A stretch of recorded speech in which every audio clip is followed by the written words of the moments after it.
Hey guys, tonight we stumble straight into the drunken heart of the Middle Ages, where getting wasted wasn't just common, it was practically expected. Grab a mug, find a bench, and get ready to drink like a medieval peasant, knight, or outlaw, because sobriety wasn't on the menu.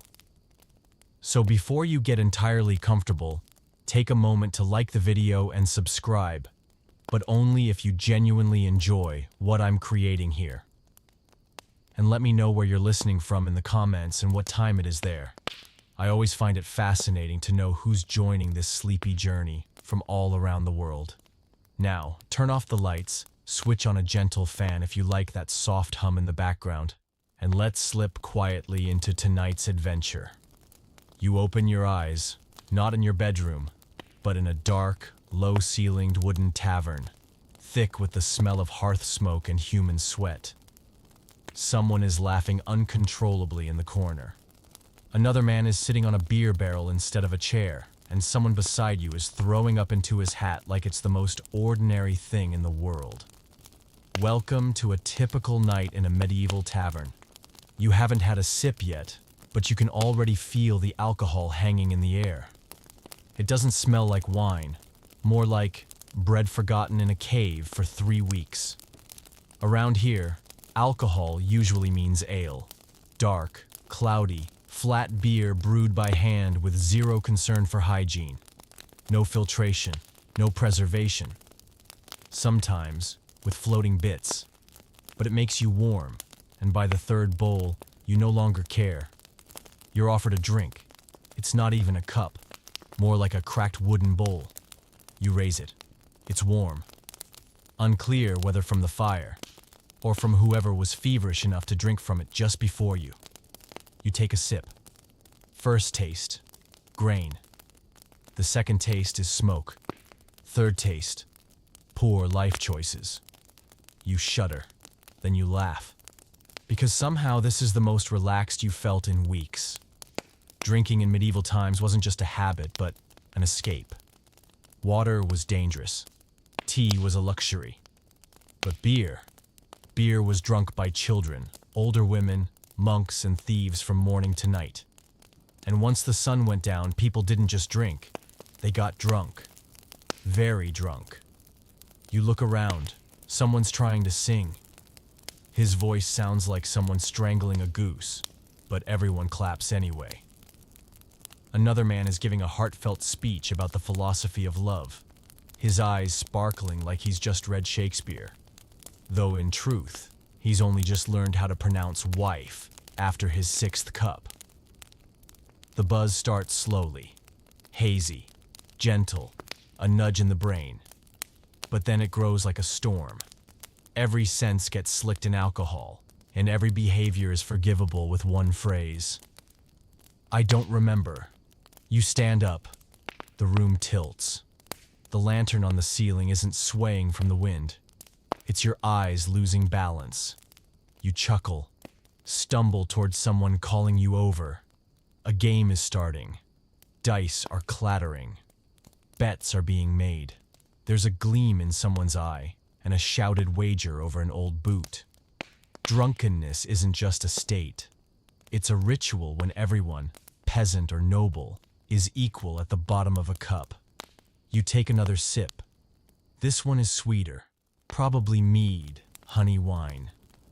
A drink that pretends to be gentle but hits your stomach like a runaway wagon. And you understand, the night is just beginning. Outside, night has entirely fallen. Wind howls through the cracks in the door. But you're not cold. You're not sad. You're not alone. You're drunk. And to the medieval soul, that's the closest you get to feeling alive. And then, someone in the corner starts singing in Old French, waving his mug with wide eyes like he's just seen an angel. You know what's coming, because in the next part, you'll be offered a glass of mead. Sweet, seductive, and as dangerous as a midnight confession. The drunkenness doesn't hit like a storm. It comes like the night, slowly, gently, and before you even realize it, everything has changed. Your second glass of mead, golden and glowing like liquid fire, rests in your hand. It smells like an invitation. It tastes like a memory you can't quite place. And it's warm like a wool blanket in a winter where no one remembers your name. You bring it to your lips. This time, you're not drinking out of curiosity. You're drinking out of longing. Not for someone, but for the feeling of fading. Just a little. Mead is a strange kind of drink. Not as strong as whiskey. Not as sour as medieval wine, which was often watered down or laced with vinegar. Mead is sweet, smooth, and full of the illusion of control. You think you're fine. You believe you're still clear. But your eyes are already telling stories your mouth has forgotten halfway through. Around you, the tavern seems to melt with you. Laughter softens, lanterns dim. A man stands up from the back table, lifts his mug of mead like a toast to the moon, and begins telling the story of his first love with a nun. Everyone goes silent, not because they're moved, but because they're waiting to see if he'll say her real name. You laugh, and the mead makes your laughter sound like it came from someone else entirely. You pour another round. No one stops you. On a night like this, stopping someone from drinking is like trying to stop the moon from rising. You begin to recall old stories, promises, arguments, glances across the market square when you were young, and don't know that mead could tighten the chest like a bowstring that has not yet been released. Someone places a hand on your shoulder. A stranger. Smiling eyes. A silent mouth. They hand you a piece of bread. Stale. Cold. But offered with kindness amid so much stumbling intoxication. You thank them. The thank you slips from your lips like a breath. Light, expecting no reply. Across the room, a group of men are playing truth or drink. One confesses to burying the neighbor's cat by mistake. Another admits he can't remember his youngest son's name. No one laughs. Because in drunkenness, everything is forgiven. Or at least postponed until morning. You sink back into your chair. The mead in your hand is half gone. The fire whispers from the hearth in a language only the drunk can understand. And you understand. Not with your mind, but with a softness that hasn't dared to breathe in a long time. A name floats back to you. An old friend. A half-kept promise. A parting that never fully closed. And the mead in your hand becomes the apology you never sent. You drink the rest. Slowly. Deliberately. Not to forget, but to hold on. The honey wine slips down your throat like a lullaby. Not sharp. Not bitter. Just gentle. Like an old lover returning.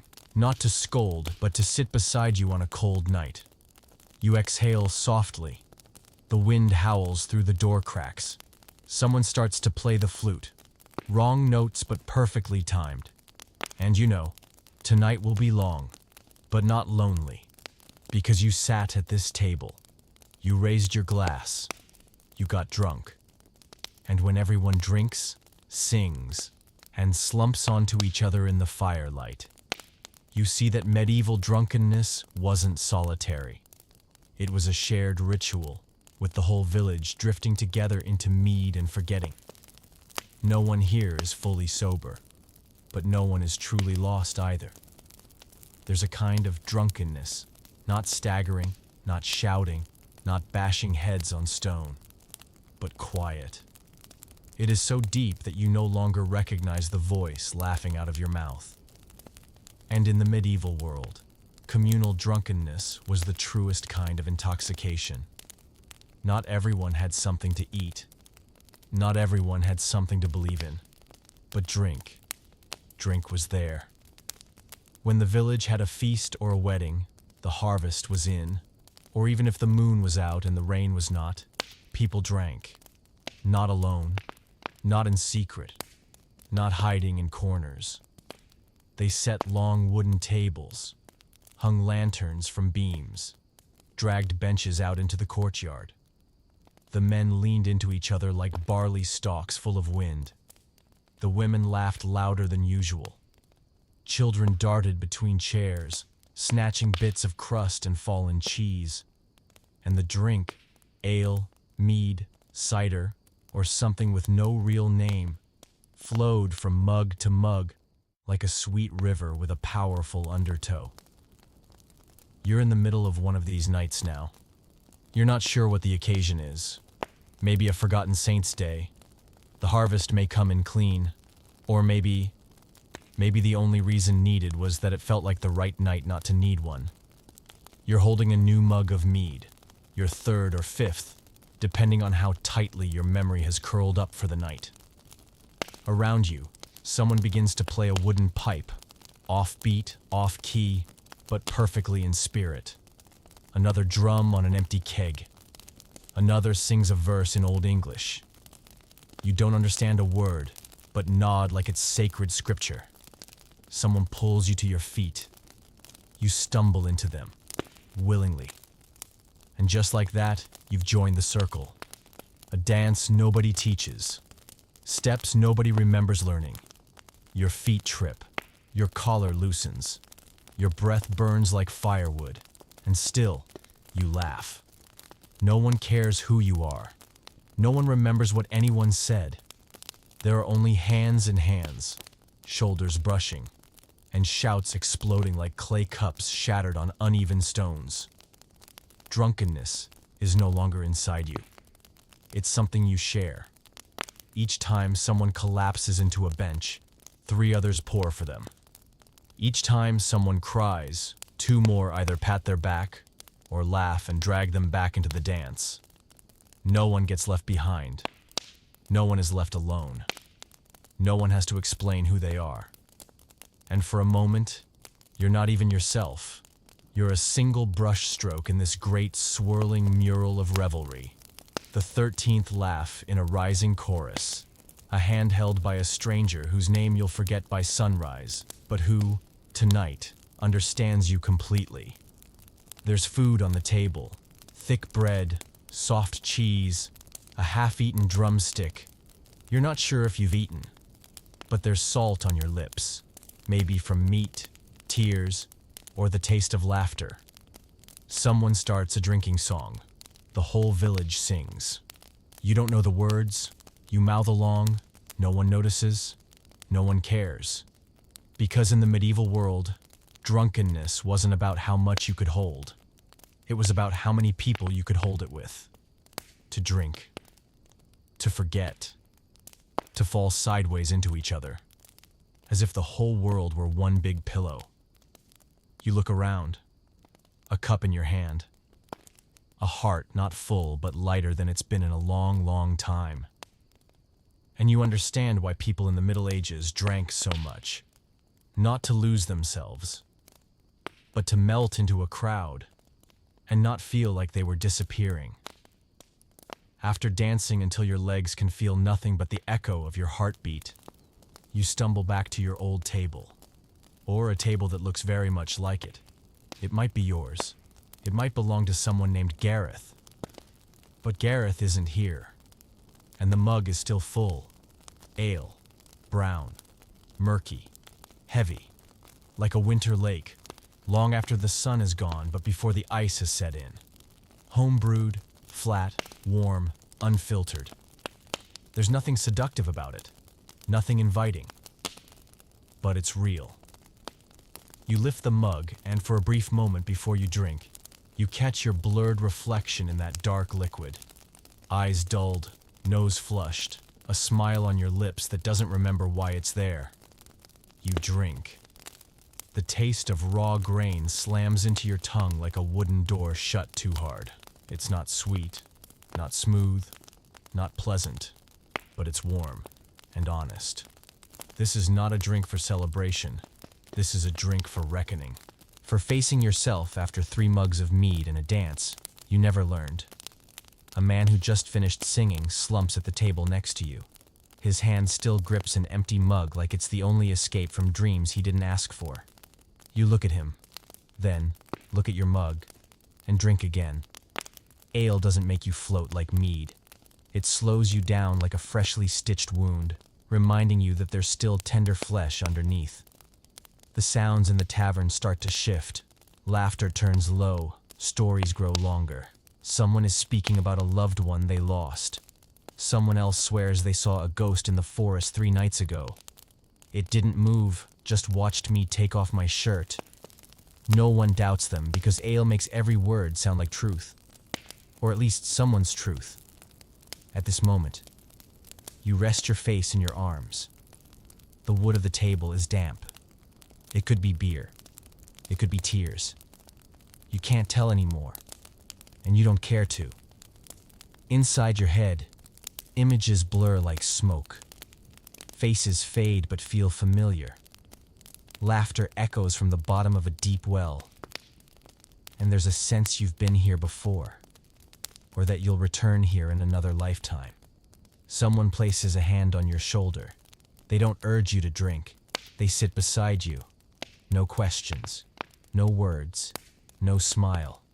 You don't turn to look, but you know. The night is thickening, and the drink is sinking deeper, right into the bones. You take your final sip. Bitter on the lips, warm in the throat, and your chest feels lighter, like something heavy just got set down, something you never dared say aloud. You lean back, resting against the wall. The lantern swings gently, and the shadows dance along the beams like drunken spirits who refuse to leave this world, at least not tonight. Then, suddenly, a loud thump from the far end of the tavern. A wooden barrel rolls into the center of the floor. The barkeep, or someone pretending to be, bellows, "New round!" It's not wine, not mead, not ale. A sharp, sour, pungent smell floods the air like a potion mixed with vinegar. This one is not for pleasure, it's for challenge. And clearly, this night, there are still stories left to tell. You sit up straight because that sharp, pungent smell awakens something profound inside you. Not alertness, but instinct. A whisper in your bones saying, "This isn't a drink to savor." The barkeep, or someone merely pretending to be one, since no one here remembers who's who anymore, has just rolled out a small wooden barrel. No label, no explanation, just a short declaration. This one made my father forget he had a wife. Applause erupts. Not for the story, for the drink. The liquid is poured into smaller cups, not out of respect for portion control, but because, any more than that, and someone will end up in a ditch before midnight. You take your cup. The surface glimmers like vinegar laced with fire. Dark, yet clear. You can see through it, but not yourself. You raise it to your nose. First mistake. The smell punches straight through your sinuses, makes your eyes water, and momentarily wipes your memory access. You cough softly. The people around you burst into laughter.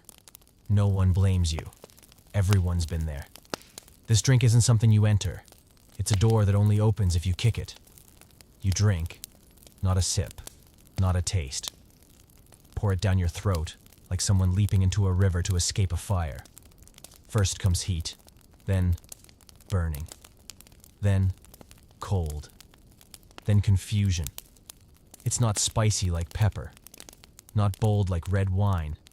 It's a punch from the inside, like a small animal awakened in your belly, now screaming in the voice of every bad decision you've ever made. You suck in a breath.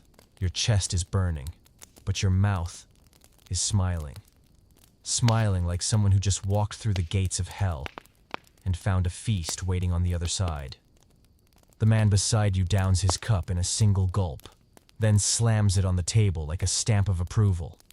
His mouth is twisted, eyes squeezed shut, but his hand still lifts, asking for another. At the far end of the room, a woman has just finished her shot and beats her chest, declaring, "I am the wound this liquor chose." No one argues. How does one argue with prophecy? You're not sure if you want a second round, but your hand reaches anyway, and so you drink again. This time, there was no coughing, You close your eyes first, and in the darkness behind your lids, you glimpse another night. One long buried, one you tried to forget, now dug up by this drink like a dog unearthing an old bone. Sometimes alcohol doesn't make you forget, it makes you face it. Voices in the tavern are louder now, arms wave wider, eyes open wider. No one's holding anything back. Every story told like blood scraped from an old scab, wet, aching, and painfully true. You stand, not to leave, but to see if you still can. The world tilts slightly, not the floor. You. Someone hands you a piece of bread as hard as a stone. You bite it. Your teeth immediately file a complaint, but it keeps you anchored to the earth. A man starts telling the story of the night he proposed to his wife and ended up marrying her sister by mistake because of a drink just like this. You laugh and find yourself wiping your eyes. It may be from joy or sorrow, but it doesn't matter, because here, under flickering firelight, surrounded by fermenting spirits and hearts rising like malted mash, no feeling is out of place. You drink the final gulp. Your throat burns. Your eyes glisten. And then, just as everyone is drowning in their version of intoxication, the tavern door bursts open. A gust of night air rushes in, and with it, music. Faint, distant, not from the village, not from anyone you know, just music, steady, strange, calling you to stand, 'cause the night isn't done, and not every drink is poured by human hands. The door opened like a breath, sudden but not startling. No one rushed to close it. No one asked why. It was as if, in this drunken night, the wind had long been invited. The music came in with it. Not loud, not clear, but enough for everyone to hear. An old tune, looping over and over, as though played by someone who didn't know how, or wasn't allowed, to stop. It wasn't a lute or a flute. It was something in between. Wood striking string or dried gut trembling in the dark. You tilt your head. Your ears, dulled by liquor, twitch back to life. Not to listen, but to feel. That melody doesn't invite you. It reminds you of what, you're not sure. But it feels familiar. Like a story once told to you when you were too young to understand the words. You rise. Step out of the tavern. No one stops you. No one ever stops someone who's begun walking toward the music. Outside, the air is colder, cleaner, but full of soil, mist, and sadness without a name. The moon isn't complete, but it is enough to show you the path. You follow the sound, not fast, not slow, like someone searching for something they lost in a life they never lived. The music doesn't grow louder, only deeper. You cross uneven cobblestones, pass a broken fence, and see a group of people standing there, not singing or speaking and just tilting their heads, quietly listening. In their hands, cups. In their eyes, fire. A woman spins in the center, not to any rhythm you recognize. Barefoot, dress torn, but her movement is beautiful, like flame teased by wind. Each turn catches the air in her tattered skirt, and each gust seems to carry the music a layer deeper. No one knows who is playing, but no one doubts the sound is real, or that it might come from within them. You step into the circle. No one asks. No one looks. You watch your hand rise, not because you meant it to, but because your body no longer asks for permission. And then you begin to spin. Not quickly, not lazily. You spin like a reed in the wind, like a child in a dream without weight, like someone who forgot where the world ends. The ground feels as soft as water. Your eyes are open but unfocused. Your ears are full of music, and your heart, strangely, is quiet. This is no longer drunkenness. It's a state. No one is vomiting. No one is shouting. No one is retelling a love story. There is only the music, And each person, within the wind, the drink, the pale silver moonlight, is dancing with a version of their soul. An older man sits and begins drawing something into the dirt. No one watches, but you know it's a memory, not in letters, but in handprints, in scratches, in spilled wine stains. You spin once more, and in that moment, you see yourself from afar, from the tavern, from the beginning of the night. Like fate, you agreed to it without reading the terms from the first cup handed to you. You don't remember when you stopped spinning, only that when you did, everything was quieter. The music still played, but farther off. It's like the final lull of a lullaby. You look around. Others have sat and or lain down, or leaned against each other like stones bracing a hearth. No one speaks. You lift your cup. There's a little left.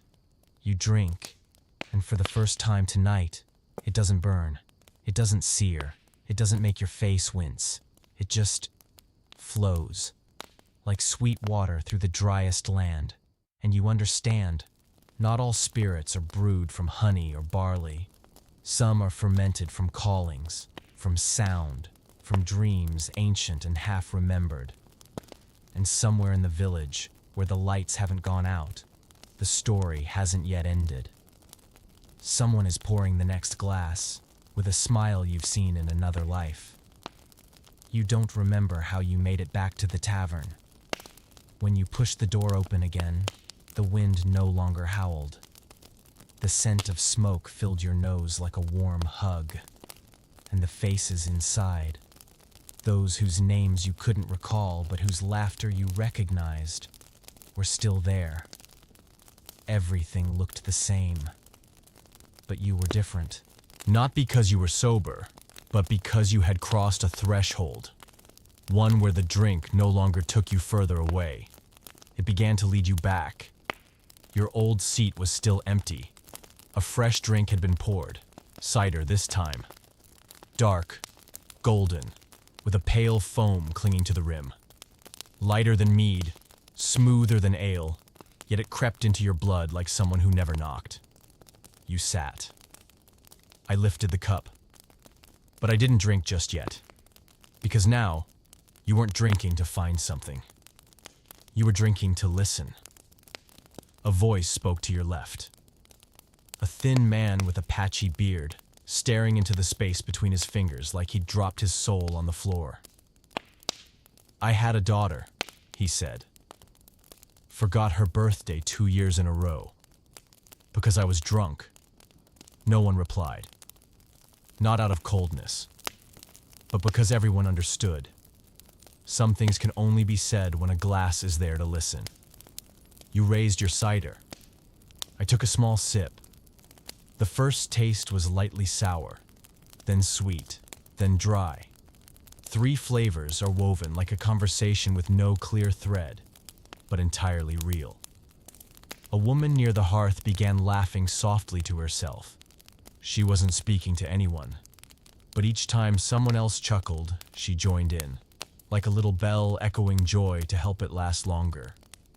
You drank again. The night had slipped into its quiet phase. No more music, no more games. Just the soft clinks of cups on wood, scattered sighs, and the occasional story slipped too far to take back.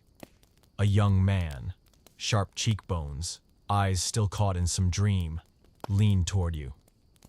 My old man once told me, he whispered, don't drink when you're sad, but if you're happy, drink even more. You smiled and found yourself nodding, not in agreement, but in understanding. The cider in your hand had lost its chill and was almost gone, but you kept swirling it in your palm like you were trying to read something hidden at the bottom. Someone told a story about the night they got so drunk they married the wrong person and never regretted it. Another said they once screamed at a knight, thinking he was their father returning from the dead. Each story was strange, unclear, and made up, but no one doubted them. Because on a night this deep with drink, the truth didn't live in the details. It lived in the feeling after the telling. You took your final sip. This cider felt like a confession. Sweet, soft, not painful, but enough to make you pause and wonder what you'd said since the first drink. You set the cup down. The room held still for a few heartbeats. And then, without a word, people began pouring again. Not hurried, not finishing one and begging for the next, but as if some invisible rhythm told them, it's time. The next drink wasn't sweet. It wasn't strong. It came from a small, rough ceramic jug. Its label had worn off. Only a few trembling letters remained, like half-forgotten memories. Someone whispered, "This one's for remembering what should have stayed forgotten." You smiled softly, because you knew. Not every drink is meant to help you forget. Some are intended to unlock doors that have been shut for far too long. And your hand was already reaching for the cold porcelain handle. The next drink says nothing as it's poured. No fizz, no aroma, no distinct color. It just sits, still as a question no one dares to answer. The person handing you the cup says only one thing, like they're passing down an old curse. This one's not to get drunk. It's to unlock. You take it. The cup is small, cold, smooth, like a stone lying at the bottom of a river for 100 years.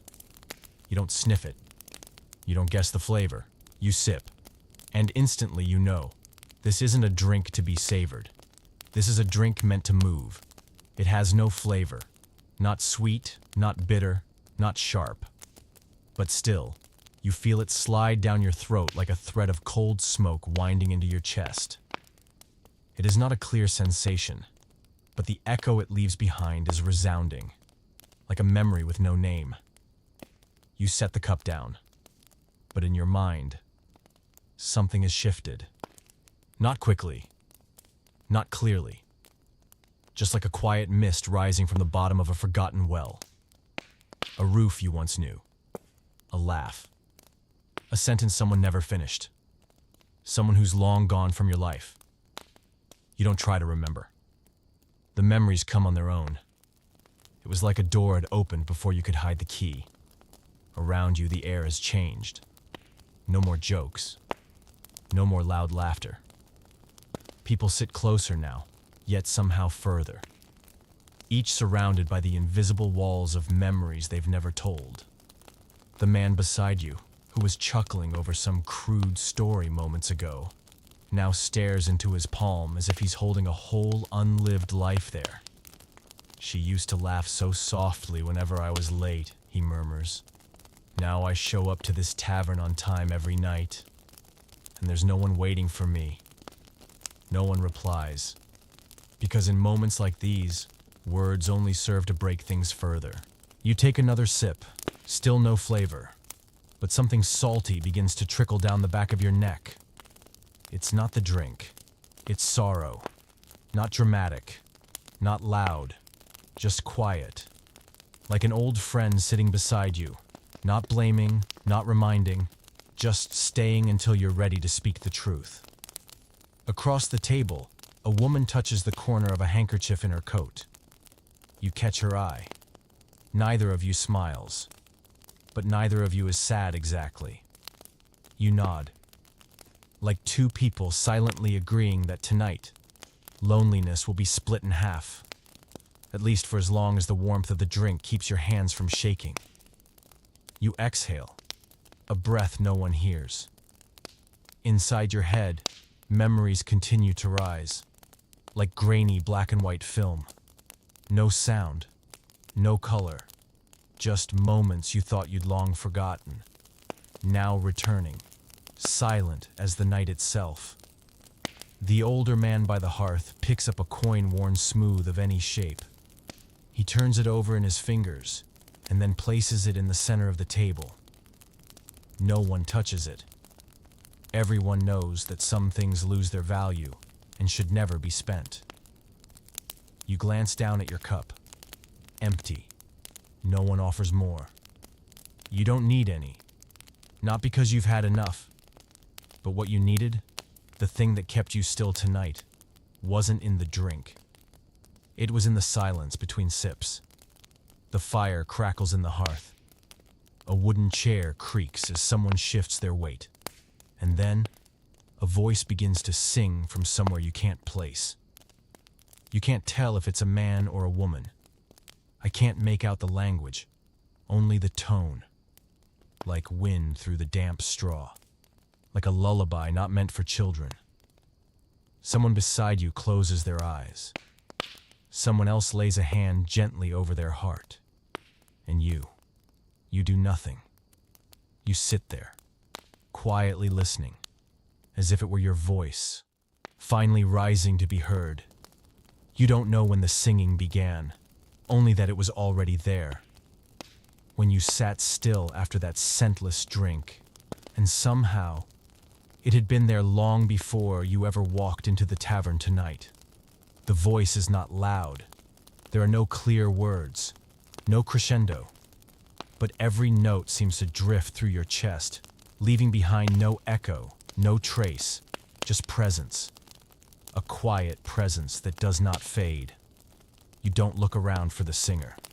You know it's pointless, because this is no longer a song. It's a memory borrowing the shape of sound. An old lullaby. A whisper someone once left in your ear when you were still small, still afraid of the dark, still believing that closing your eyes might fix everything. You're not small anymore. But the dark is still dark. And this song, it doesn't tell you not to be afraid. It tells you it's okay to be scared, because you are not the first. The room remains quiet, but not hollow. Everyone seems to be listening with a part of themselves that isn't ears, isn't heart, but something unnamed, somewhere between the chest and memory. The man in the corner has stopped spinning his coin. He places a hand on the table and exhales, not in defeat, but in a release. The woman by the hearth has long closed her eyes. There's a small crack on her lip, and you can't explain why, but it feels like a smile once caught by the wind mid-sentence. You're still sitting upright. It's straighter than before. The song has no accompaniment, no rhythm, but each held note feels like a thread, pulling you gently out of your skin, leading you back to parts of your life you thought were behind you. That one time, standing in the rain, without shelter. A laugh across the market square, suddenly growing distant. A name you once whispered into empty air, to hear yourself say it, as if they were still there. The song doesn't ask if you're okay. It simply tells you that others feel this too. Others have hurt without knowing why. They laughed at night so they wouldn't cry during the day. They have sat alone, drinking nameless spirits, to remember someone who no longer remembers them. The glass in front of you is empty. You don't need another. What you're drunk on now isn't in the cup. It's in that voice. The singing grows softer, as if it's walking further away. But it doesn't leave. It just retreats, to somewhere deeper in you, to the small room still inside, with yellow light, and the old wooden chair no one sat in since that winter long ago. No one speaks. The room's lights remain on. But the darkness in you has softened. The final note holds just a second longer, then fades. No applause, no refill. Only one person, you don't know who, stands very slowly and walks gently toward the back door. Not to leave, to open it. And as the hinges creak under the weight of night air, another sound drifts in. The crackle of fire, and the faint, gentle bubbling of water. A new scent begins to waft in from the back kitchen. Warm, herbal, no alcohol, not roasted meat, but herbs. Maybe it's time for the one thing left that can warm you when all the other drinks no longer can. You're not sure what stirred you from that silence. A faint sound, a gentle scent, or a sudden peace so unfamiliar that your heart felt uneasy in its presence. The smell grows clearer. No alcohol, not smoke, not roast meat, not cheese, but something softer, cleaner, and dry. Like grass dried in the late winter sun, like orange peels left by the hearth, like mint tucked into the linen pouch of a grandmother long gone. You breathe in. Herbs. Water is being warmed somewhere behind the counter. On a modest flame, a small pot is not boiling hard like soup, but gently whispering, as if trying to keep the scent from escaping. No one tells you to rise, but you do. Your hand brushes the back of the chair like a quiet thank you. You walk softly toward the tavern's back kitchen, a place no one has stepped into all night. But now, no one stops you. The thin fabric curtain parts as lightly as a turning page. Inside, a single woman stands over the pot. She doesn't turn. She doesn't greet you. She scatters dried leaves into the water, as if writing a letter in scent. You don't ask what she's brewing. You only know it isn't tea to sharpen the mind. It's meant to bring back what the drink took away. She hands you a small clay cup. The water is clear, glowing faintly gold, warm enough not to burn your lips. Its aroma doesn't shout. It simply drifts into the seams of your coat, the corners of your heart. You raise it to your lips. The first sip touches memory, gently. Not sweet, not bitter, just soft. You sip slowly, carefully, as if each swallow risks spilling something fragile inside your mouth. And with each sip, you feel yourself returning, not home, but back to yourself. And you realize this is the first thing all night you've drunk not to forget someone, not to forget yourself. No music, no stories, just the soft tap of a spoon on a kettle, the whisper of fire, and the even breaths of the people seated around the small wooden table. Each is holding a cup like yours. No names were exchanged. No reasons were offered. No need for words. Only this moment, shared quietly with something warm that does not make you drunk. A man places a brass button on the table. A young woman slips a wooden ring off her finger and leaves it on a porcelain dish. No one explains, but you understand. Sometimes people don't leave words behind. They leave objects, traces of when they once felt whole. You take your final sip, not because you want to finish, but because something in you is finally settled. Not loudly, not broken. I just touched the ground. You rise. No one says goodbye. No one tries to hold you back. 'Cause here they all know. Some places don't ask for your story. They only ask that you sit quietly long enough. You step back into the tavern.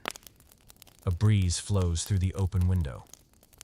The lantern no longer flickers. It glows gently. The drunk now sleeps where they sat, heads resting on arms like children too tired to make it home. You sit again, not to drink, not to speak, but to hold on to the warmth still lingering in your cup. Where at last, you understand, not everything that brings peace must have a taste. Some things simply need to be there. You thought the night was over. After that gentle cup of tea, everything would slowly fade into stillness. Like the fire in the hearth once no one feeds it. Like the smile that just left the corner of a stranger's mouth. Like your own heart, finally brushing against a rare quiet after hours soaked in drink. But then, you hear the sound of a glass touching wood. A soft clink, plain and unpolished, yet clear enough to make you open your eyes. Someone is sitting there. You don't know when they arrived, or where they came from. Only that they weren't there when you stepped into the kitchen. But now, their shadow stretches across the table, a hand wrapped around a dark brown drink. Sit down again, they say, not urging, not calling, just offering a word aged like wine, poured when you began to forget you ever wanted another sip. You sit. There's no need to ask what's in the glass. You already know the silence it carries. This drink is thicker. Not in strength, but in memory. It feels like a spool of dark thread, waiting for you to take one end and follow it backward into things you barely recall, but always felt the weight off. You bring the glass to your lips, not hastily, not cautiously, because you know the last drinks of the night don't make people lose control. They let them go. The first sip drifts across your tongue like dew melting on stone. Not hot, not sharp, but deep. Deep enough to make you feel as though you're back in the old kitchen of your childhood, where your mother once quietly warmed water over a wood fire, and you asked questions, but no one answered anymore. The person across from you remains silent, but their silence wraps around you like a thick wool blanket. I'm not clinging, just covering. You drink again, and this time, something inside you knocks. Not someone else, but yourself. From a long ago moment, when you once dreamed you wouldn't need alcohol to feel whole. A quiet voice within you murmurs, "This isn't intoxication. This is remembering." Wordlessly. You lean back in your chair, like someone who just heard their story, told aloud by another's mouth. Around you, those still awake, are no longer talking. They sit, hands resting on glasses, eyes half open as if trying to see through the night and into the morning. Someone begins tracing shapes in the dust on the tabletop. Not letters, not symbols, just drawing, like a child learning to speak through stillness. You set your glass down, not empty, but enough. The figure across from you smiles gently. This drink doesn't need to be finished, they say. It just needs to meet your lips. You nod, and you feel no need to seek anything else for the first time tonight. No more stories, no more laughter, no more refills. You've met the one you needed to meet. Who might be you, or the part of you you'd forgotten? The wind outside softens. No one is leaving. But no one wants to go anywhere anymore. The fire burns lower. Shadows stretch longer across the floor. And the haze of drink, after all the chaos, the unraveling, the spinning, now lingers only as a warm scent around your neck, like a worn scarf someone knitted last winter. Maybe the night isn't over. It's just started whispering. And in that whisper, you hear footsteps descending into the cellar. Software steady, slow. As if someone is about to bring up another bottle, one you didn't plan to drink. But your heart has known its scent for a very long time. You don't know who the first person to enter the cellar was. You only heard footsteps. Very soft. Very steady. Like someone walking across their memories. A man stood up. Then another. You didn't look. You just found yourself rising too, like a leaf carried by the wind, without asking why. The entrance to the cellar lay behind the counter, hidden beneath a worn floorboard. Its pale wood glossier than the lantern light above. No one opened a door. I just pulled gently. And then, the scent of cold stone, rotting wood, and long-aged liquor spilled upward, like a memory awakened from a deep sleep. You stepped down. The stairs were narrow and uneven, but you didn't stumble. Your hands slid along the wall, where old fingernail scratches once tried to hold on to something slipping away. The light below was dim. Only a few candles lodged in stone cracks, their flames burning on the breath of those who came before. The cellar wasn't large, but it was long. Long like a corridor in your mind, where unspoken feelings were shelved in wooden racks, sealed in dusty bottles, and left untouched. The man ahead of you bent down. His fingers brushed across bottles like a reader choosing a book. Then he selected one. No label, wax sealed, dusted so heavily you had to guess its color through the flicker of flame. He set it on a stone table in the center of the room and waited. No one poured, no one asked, because everyone knew. The deepest cellars don't hold the best bottles. They hold the heaviest. You sat, elbows on stone, an empty glass before you. Then someone poured. The liquor inside flowed thick and slow, a dark red-brown like dried blood, dense as a promise kept too long. The first sip didn't reach your lips. It rested in the glass, and your eyes rested with it. You stared at it like someone staring at a letter they once wrote but never sent, knowing every word and why they never dared to fold it and let it go. You lifted the glass, not trembling, not hesitating. Slow. It's like someone unlocking the box of old keepsakes after years of not daring to touch it. You drank. And what you swallowed wasn't just liquor. It was the silence that once kept you awake through a stormy night. A voice inside whispered, "This is a drink for remembering the one who no longer remembers you." You set the glass down and exhaled, but the breath didn't leave. It lodged in your chest, like wind lost in a cave. Someone laughed, not out of joy, but in recognition. "The last time I drank this," the voice said, "was the night I let slip the person who used to sit to my right." No one asked for more. Because in the cellar, every word weighed as much as an unopened cork. It's hard to lift. It's harder to swallow. You poured again. This time you raised the glass and drank it in one go, letting the bitterness tear through the softness you'd tried to protect. It didn't make you cry, but it cracked something inside you, and from that crack, the truth began to seep. You had regrets, not for drinking, but for not drinking. With the one you should have while there was still time. You leaned back against the cold stone. The cellar was freezing, but you were warm.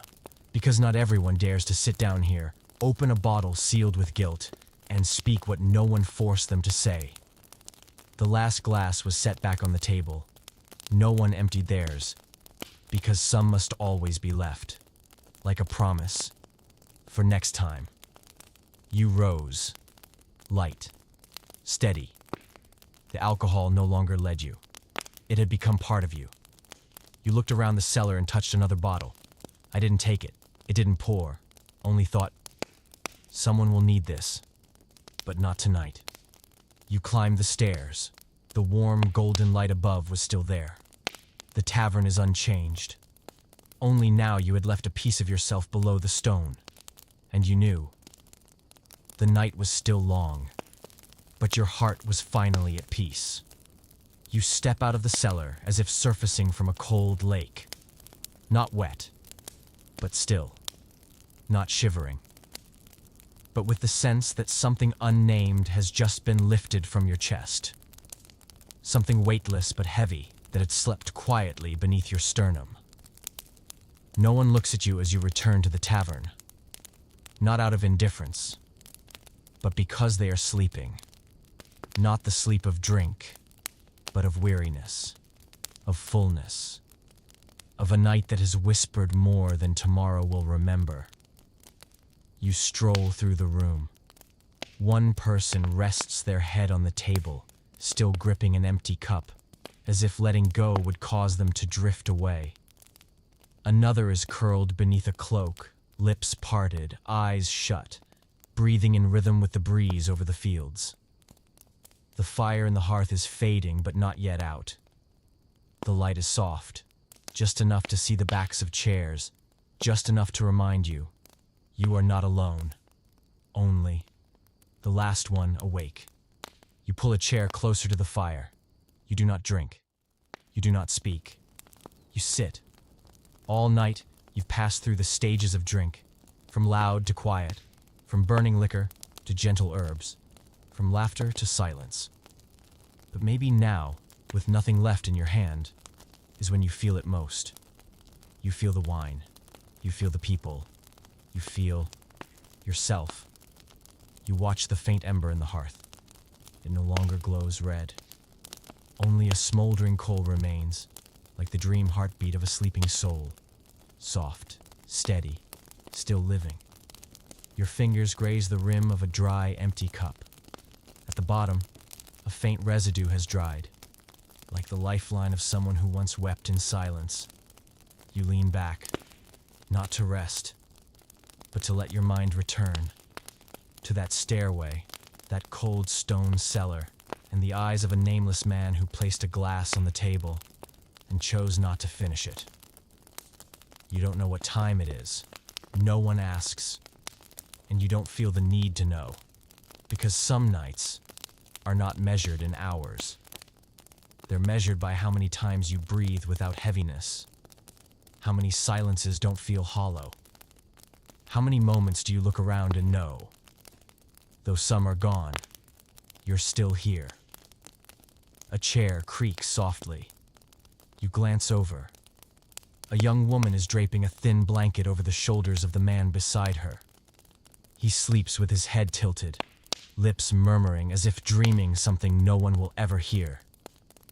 She doesn't look at you, but the look in her eyes is soft, like the light from the room's last candle, and you smile. A smile with no clear recipient. Maybe for her, for yourself, maybe for the night that brought everyone here. To a tavern whose name no one remembers, but whose memory no one will ever leave behind. You lift your hand from the cup, lean your head back against the wood-paneled wall, and for the first time in many years, you feel no need to say anything more, no need to explain. There is no need to retell, no need to prove you belong. You are here, among those who were once strangers, among words left unspoken, among a night that doesn't require an ending. The wind sighs softly at the door, but inside, all is warm. Not because of the fire, not because of the drink, but because after everything poured out tonight, someone stayed. And you know, the night isn't truly over. It's only waiting for someone else to rise before you and pour the first glass of tomorrow. You don't know why you stood up. Only that, when your breath no longer carried the scent of wine, and no questions inside you demanded answers, you wanted to step outside. Not to leave. To go out for a moment, like someone stepping onto the porch at dawn. Not to do anything. To stand still and listen to the birds singing somewhere far off. You quietly pass those still asleep. No one stirs. Cloaks draped over shoulders, hands resting around empty cups, heads leaned against old wooden tables. They've turned to stone in a moment of peace no one dares disturb. You open the wooden door. No creaking, no gust of wind. Just the thin chill of morning air, brushing your skin like a quiet question. Is anyone still awake? Outside, it's still dark. But a different kind of dark. The kind that shifts gently as the night lets go, not heavy anymore, just soft, like velvet beneath a light that hasn't yet arrived. You step down the stone threshold.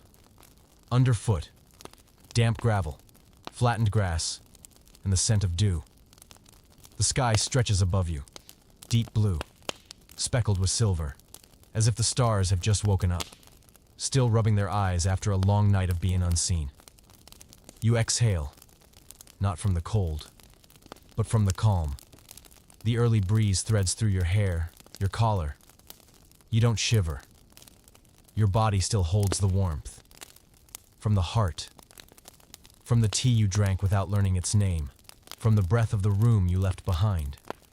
You look around. Everything is still. There are no birds yet. No barking dogs. Every door remains closed. as if the whole world is holding its breath, trying not to break the final dream of the night.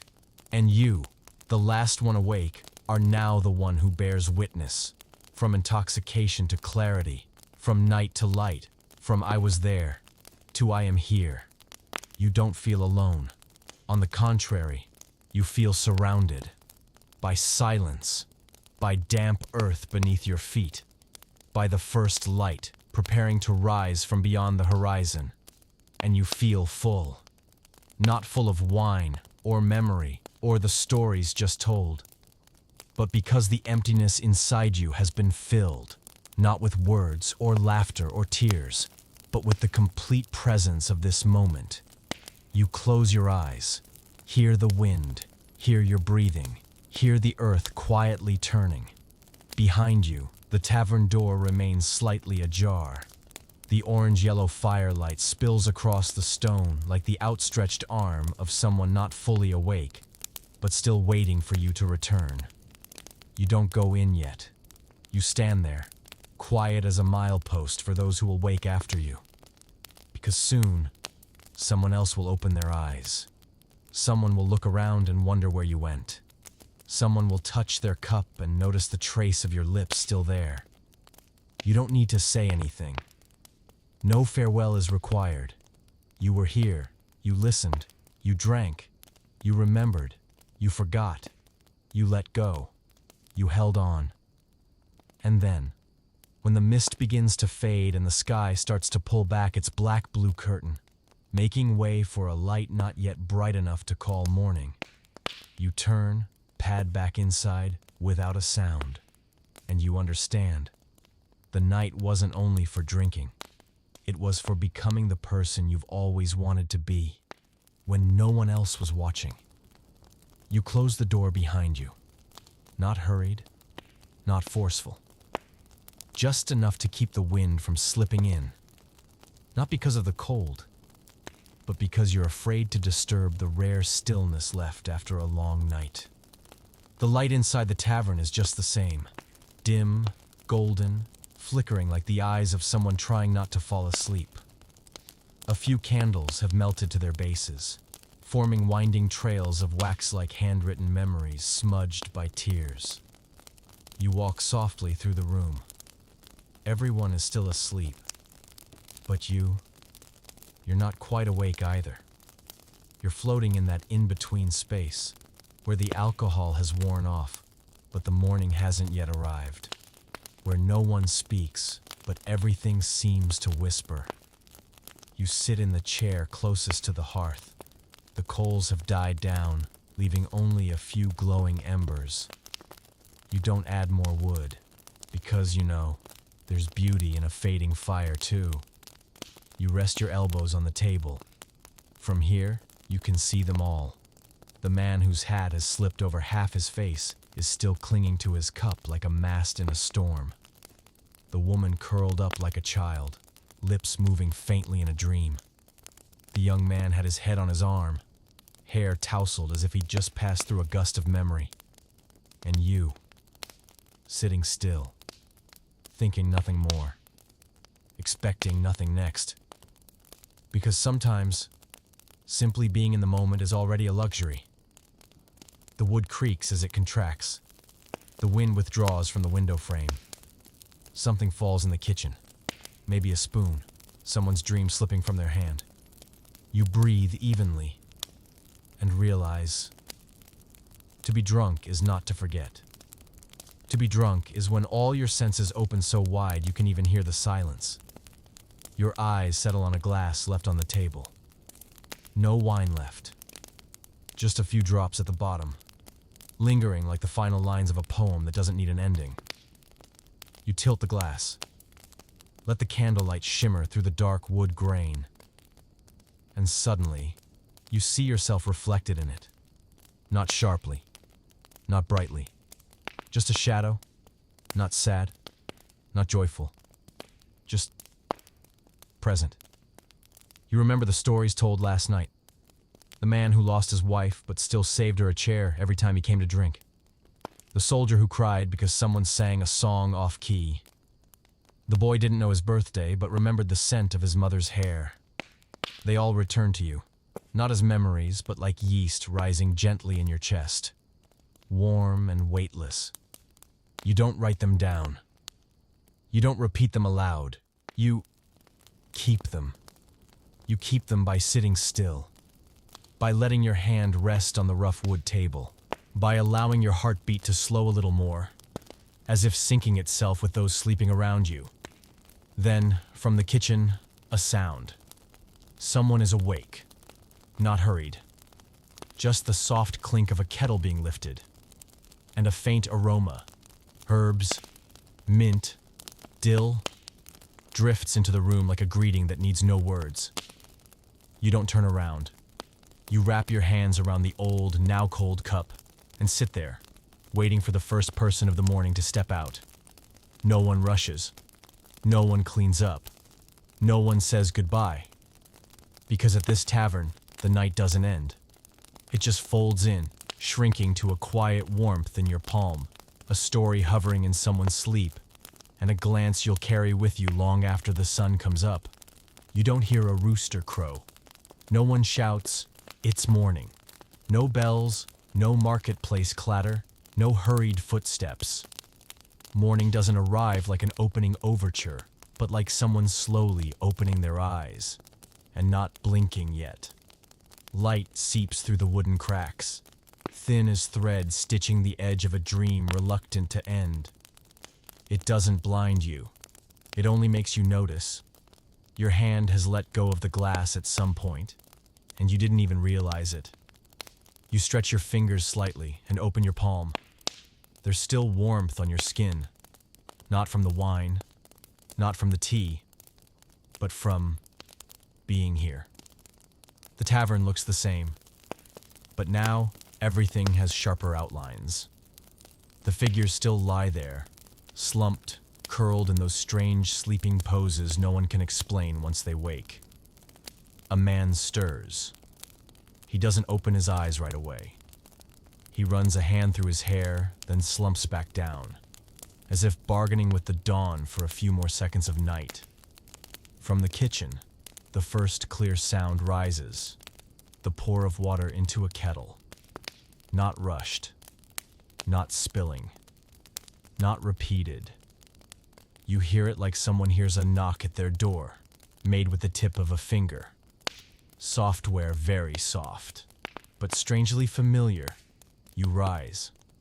Your chair groans slightly, apologetically, as if it too regrets you sat so long.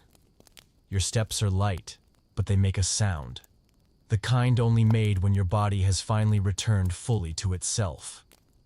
You walk toward the kitchen. A woman had sprinkled herbs into the water last night, as if writing a quiet poem in steam. Now she's gone. Only a younger man is there, tending the embers, fingering ceramic cups, his gaze still carrying a shadow of night. You don't ask anything. He doesn't look up. He nudges a chair toward you and slides over a new cup of tea. Not too hot, not full, but precisely what you need. A sip to carry you through whatever remains of yourself. You sit. The scent of mint brushes your nose. You sip. No words, no sharp emotion. Just morning. Not the morning of the sky, but the kind of morning inside. The brightness that comes when you've passed a night, not just in sleep, but in the company of your most authentic self. Another person enters. A middle-aged woman, hair tousled, eyes still red. She doesn't look at you. He takes a cup and sits at the opposite table, and the two of you stay silent, like people who've survived the same storm, but from opposite sides of the village. No one retells their dreams. No one asks, "What did you see?" Because everyone knows. Dreams don't need to be told to be real. They must sit quietly beside each other under the same old tavern roof in the early light. More people begin to wake up. The scrape of chairs, footsteps on old wood. Someone is coughing softly. No one hurries. No one shouts. No one blames the wine, the night, or themselves. Each finds their old cup, pour hot water, sits in their familiar corner, as if every place had already been assigned in a play that never needed a director. You drink the last sip from your cup. The mint is gone. Only warmth remains, and a clear, certain feeling that you didn't just live through one night. You lived through many things that had never been named before. You set your cup down, gently, not because it's fragile, but because now you understand. A tavern, a long night, a stranger, a small sip, and you. Together, enough to become a gentle memory, folded neatly, stored on the left side of your chest, ready to carry, but not necessarily to share. When you rise, the sky outside has shifted in tone. No longer black, no longer purple, but a pale gray tinged with a quiet blue, the color that only appears when the sun is still hiding behind rooftops, yet has already begun brushing thin mist across people's cheeks. You place your teacup down, empty, but not cold. Inside you, there is no urgent desire, just a feeling of balance. You return to the main room. No one lies slumped on tables anymore. No more snoring, no more deep breaths. Only upright figures, cradling their cups, faces resting in the light. No one speaks loudly, just soft murmurs, like tiny waves lapping at the edge of memory. I should head home soon. Has anyone seen my scarf? Last night, did I really? But then, silence again. Not because there's nothing left to say, but after a long enough night, words are no longer the best way to hold on to what's been lived. You glance around. Everyone seems familiar. But you don't recall names, only the feeling of having sat beside them when they laughed, cried, and were silent and clinked glasses.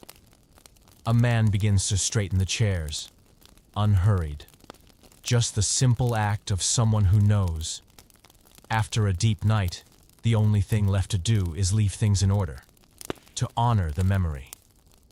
A young woman gathers empty cups. Her face is bare, eyes still a little swollen.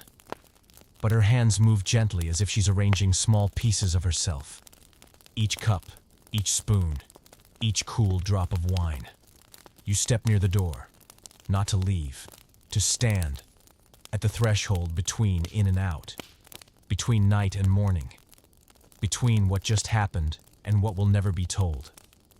An older woman steps up beside you. She doesn't look at you. She stands next to you, holding a thin wool scarf. She murmurs, "No one comes here twice as the same person." You don't respond, but you understand. No one leaves this tavern the same way they entered, not because of the wine, not because of others, but because the night, in its way, softened the hardest corners inside you. You turn your head, catch the gaze of a young man. He raises his tea, not to toast, not to wave. He looks at you and nods. You nod back. You don't know each other, but in that shared motion, something more profound than a story passes between you. We made it through the night. No guide, no goal, just by staying.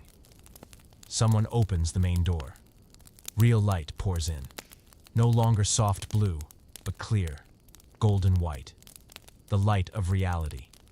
Some people squint, some blink quickly, as if surprised they've survived so many layers of feeling. You step outside. The morning breeze smells of dew, dry straw, and horses stirring somewhere near the stable. The man who brought the tea stands by the doorway, watching you.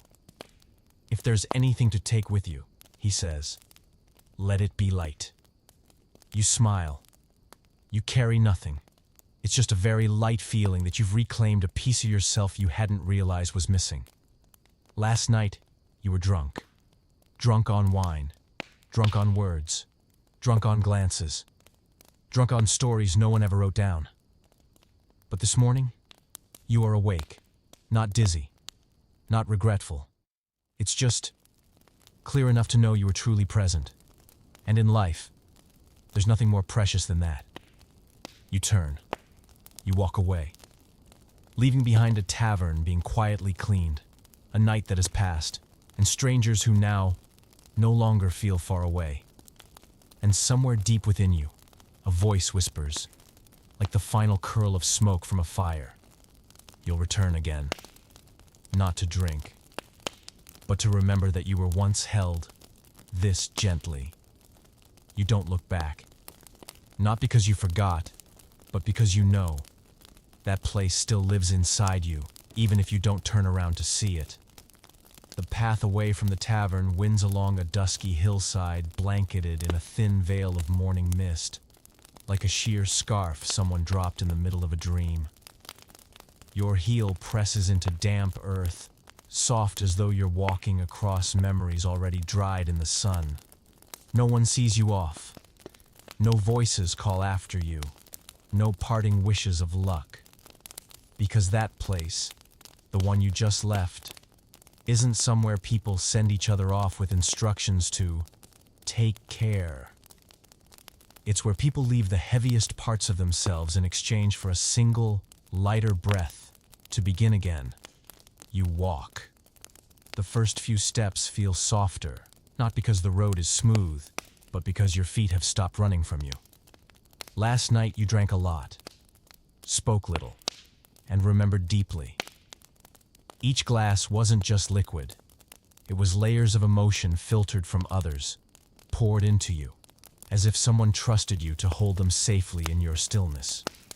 Now you walk, not drunk, not entirely sober, but simply real. The wind brushes your shoulders like a quiet farewell. Clouds pull back overhead.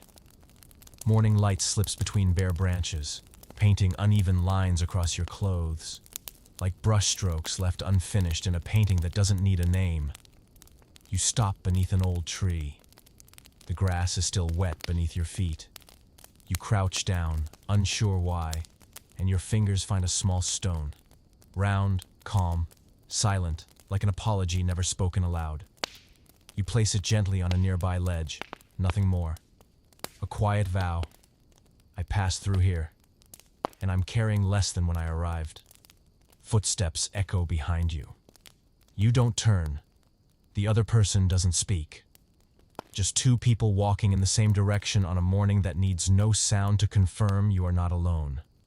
After a while, they veer right, disappearing behind the trees. You walk straight ahead. The path splits, but there is no more hesitation in your heart. Because last night, under flickering lamplight and an unnamed haze, you listened long enough to understand. Every path has its reason, and every person carries a glass inside them, even if their hands are empty. You breathe deeply, not to catch your breath, but to affirm that you are truly here, not in memory, not in the future, but in this very morning, in this real, unglamorous light. A horse whinnies in the distance. A cat darts across the path like a half-told story, fleeing memory's grip. Everything is small, but you see it. Not because it's bright out, but because your eyes have learned to see without the blur of wine. Your fingers brush against your chest, where the heart still beats steadily. Inside, you know you're carrying a very long night. Not written down, not recounted, but absorbed into who you now are. You look up at the sky, wishing for nothing, only feeling enough. Enough to walk on, enough to remain silent, enough to know if one day you return, that tavern will still be there. Not to welcome you, but to wait. Because some places, if you've ever honestly sat in them, they'll remember you forever. Even if you forget.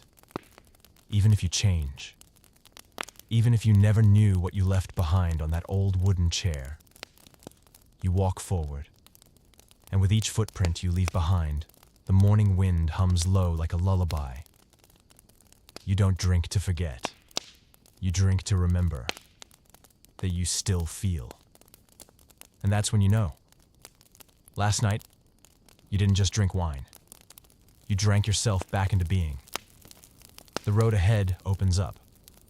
On either side, fields stretch wide, as if exhaling slowly, where each blade of grass bends with the breeze, whispering an old poem that no one needs to write down. You're not in a hurry. Your feet carry no weight now, and your steps no longer leave prints on the earth. They drift, soft, slow, leaving no mark, yet leaving a feeling. The morning has fully arrived. Not in any grand blaze of dawn, no golden rays breaking through clouds, no birds flying in perfect flocks. Just a light so gentle you can see the dust floating in the air, like the last bits of wine rising quietly from the heart. You hear the sound of water somewhere nearby. A narrow stream tucked beneath a thick stand of trees, flowing like it doesn't care for time at all. You move toward it. The water is calm, clear enough to see your reflection. You sit by the bank, not out of tiredness, but to try sitting with yourself, without a drink in hand. You dip your fingers into the stream. The water touches you like the hand of someone who once comforted you when you had no words, no questions, no answers, just presence. A leaf drifts past. You watch it move with the current, nudged by stones, then carrying on, not resisting, not steering, just flowing. And you realize, maybe you're flowing too, not toward anything, but finally, no longer fighting. Everything you once tried to understand, tried to hold on to, tried to forget, no longer feels like something to be fixed. They've become things you've lived, and that is enough. A soft wind stirs. You hear the faint flutter of your shirt. A whisper. Thank you for making it through that night. You smile. Not wide. Just a slight curve at the corner of your lips. Enough to remind you that you're alive, awake, and no longer need wine to feel deeply. In the distance, a soft clatter. You turn. An older man walks a cow along a narrow lane at the base of the hill. His hand trembles slightly. His eyes squint against the sun, but his stride is steady. You don't greet him. He doesn't call to you. Just a nod as you pass. Like two people who might have known each other in another life. No need to say, "We're all right now." You stand. Wipe your hands on your shirt. Continue. Not needing to know where the next stop is. Not thinking about the name of the village ahead. Not counting your steps anymore. You just know. You're moving forward. And with every step, every breath of wind, every rustling leaf along the path, the world seems to echo one gentle farewell to the night before. Thank you for drinking. Thank you for waking. Thank you for staying long enough to let go. A cat leaps from a fence and dashes across your feet. You don't flinch. You smile. It feels like a short story in motion. Fleeting but leaving something unnamed behind. Then before you, the fields open once more. And you realize you don't need to know what today will bring, because you had the night. And you have this moment. Each strand of your hair stirs softly. Each breath feels rounder. Each feeling, each image, each quietness inside you. They no longer need pouring. They've become wine. They've become tea. They've become smoke. They've become mist. And above all, they've become you. You're no longer drunk, but neither are you empty. You are simply walking, with a heart that has been gently warmed, and eyes ready to see the world. Once more, without wine, without forgetting, but still full of tenderness. You walk into the village like someone without luggage, without a name, and without needing an invitation. The narrow stone path leads you through an old oak archway, so weathered that moss has grown like silver hair on an elder long past caring to comb it. On either side, simple wooden fences curve gently with age, as if bowing in greeting but without insisting you stop. No one comes to welcome you, but you don't feel out of place. Here, welcome doesn't come from words, but from quiet details. A door left slightly ajar for the breeze, A trellis of violet flowers blooming early in the yard. A wooden chair under a tree. Empty, yet waiting. You stroll. Not because you're tired, but because you don't want to disturb the peace here. A peace not stiff or forced, but softly dozing, like a dream left unfinished. An older woman sits on her porch, folding bright pieces of cloth.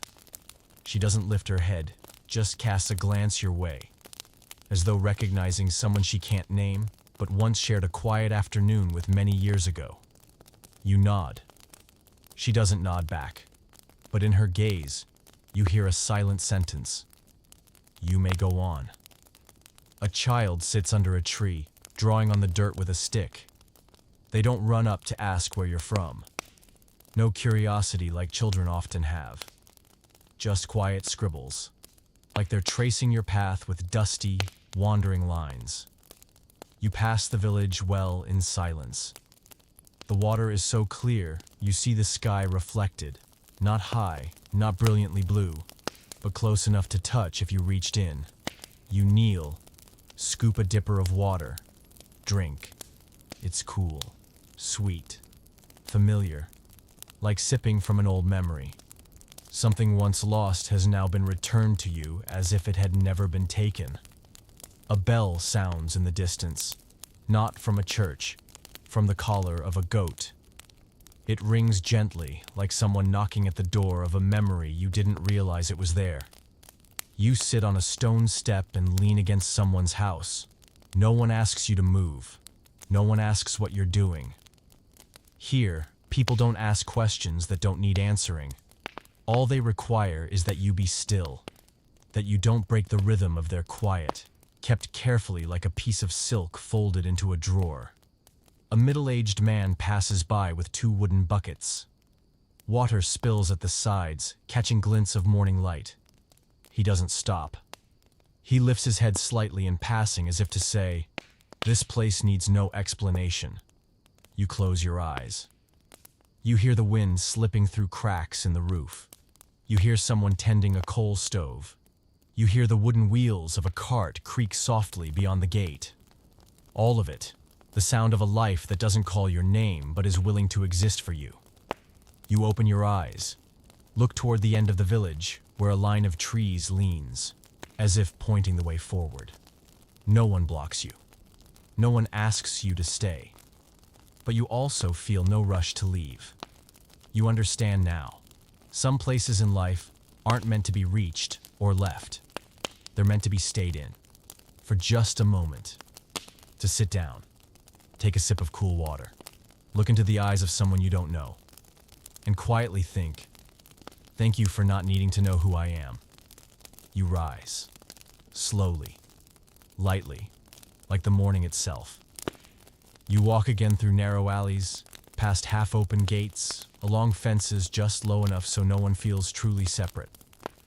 And inside, you hear something that was never written down.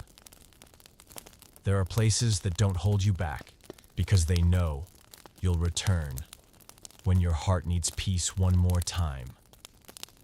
The road stretches out before you once more. No left turns, no sharp bends.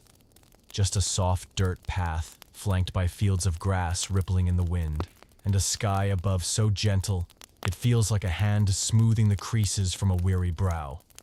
You walk forward, expecting to meet no one, expecting to arrive nowhere, not waiting for anything. You simply walk, like an old habit, but this time not to escape, but to be present. A butterfly flutters past. Its wings are so thin they're nearly invisible. You don't reach for it. You don't smile. You watch its path, like watching a poem someone has released into the air. Not far away, a cow stands still, chewing grass slowly, as if pondering a dream from the night before. On its back, a small bird perches, eyes half closed, unafraid. Together, they are still. This proves that being beside each other doesn't require knowing names. You pass under a small grove. A leaf lands softly on your shoulder, so lightly you can't tell if it was the wind or someone gently touching you from the past. And in that moment, you realize there are days when nothing special happens, and yet they matter. Because you are living them with new eyes, a new breath, and a heart no longer steeped in liquor or worry. In the distance, you see a boy playing alone beneath a tree. He holds a stick, drawing circles in the dirt around himself. You stop. You don't walk closer. You stand there and watch. The boy pauses and looks up. His gaze is not fearful, not curious, just steady. Then he raises his hand, not to wave, not to call out, just raises it, as if to say, "I know you're there, and that's enough." Slowly, you lift your hand in return. And in that strange moment, you feel as though you were that child once, drawing your circles, waiting for someone to step in, without ever saying it aloud. You move on. The wind now carries the smell of freshly turned earth, sunlight warming the branches, and the wood of fences too old for time to bother breaking. Your heart doesn't race from emotion anymore. It beats slowly now, because it has seen enough. A flock of birds cuts across the sky, not in neat lines, not in order. Each bird flaps its way in its rhythm, and yet they move together, like a jazz tune played in the sky. You look up, watching them disappear into the clouds, and you know, they're not flying toward anything. They fly, because they can. Just as you walk, you pull a small object from your pocket. The stone you picked up by the stream this morning. Smooth, round, unremarkable.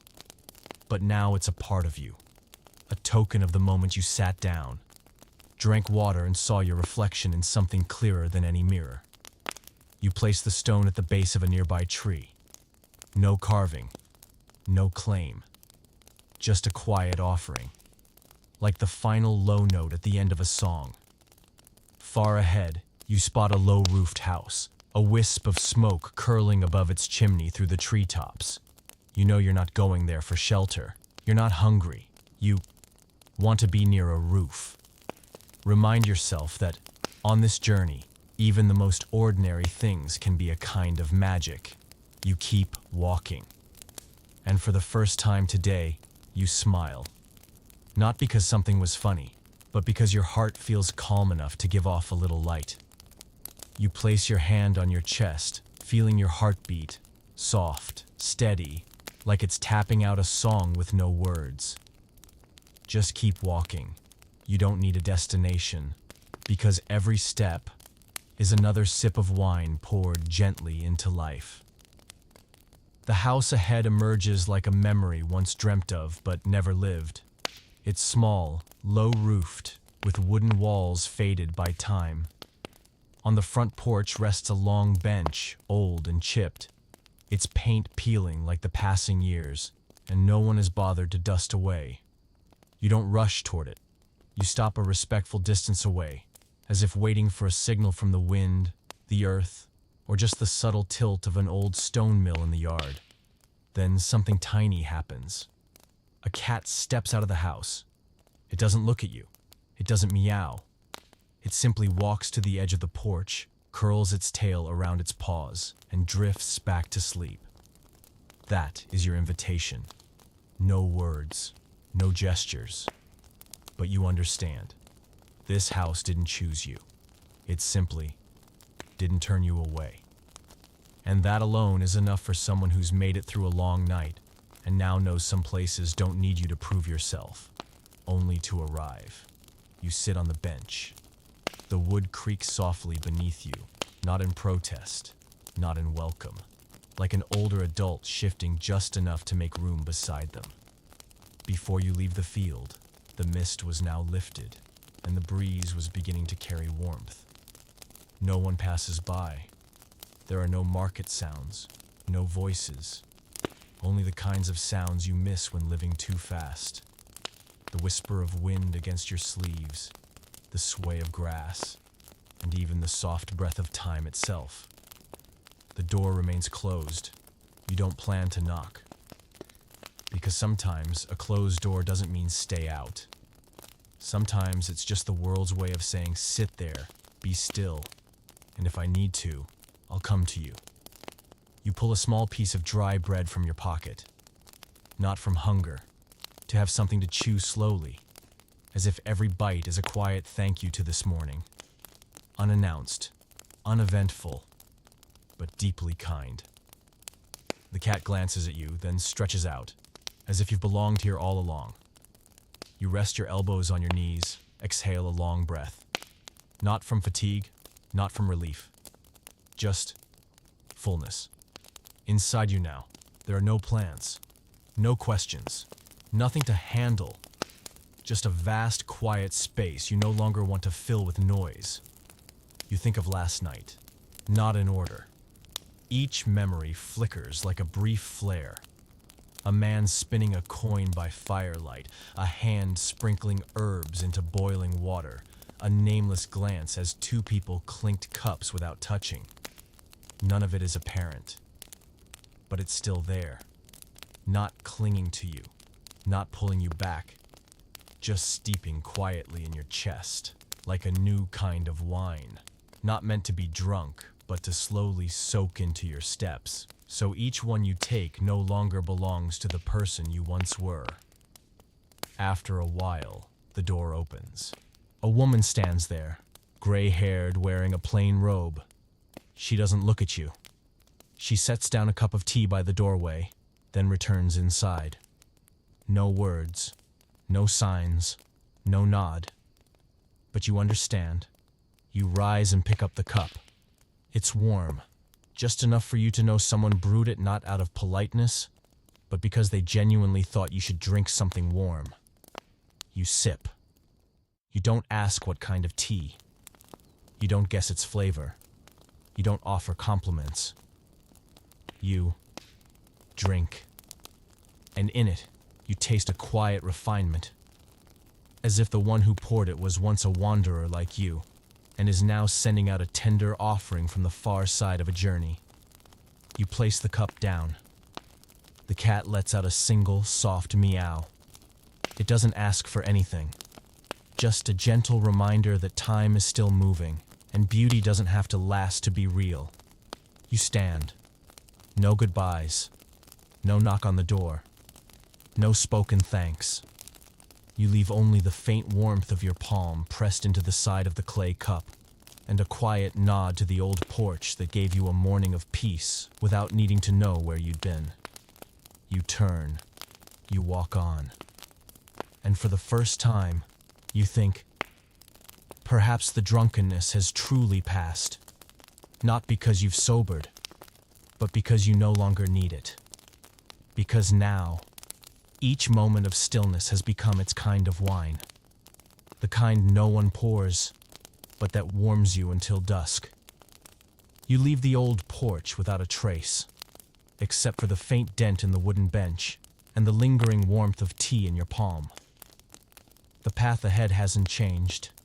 It is still quiet, lined with grass on both sides, with no signposts, milestones, or village name to remind you where you are.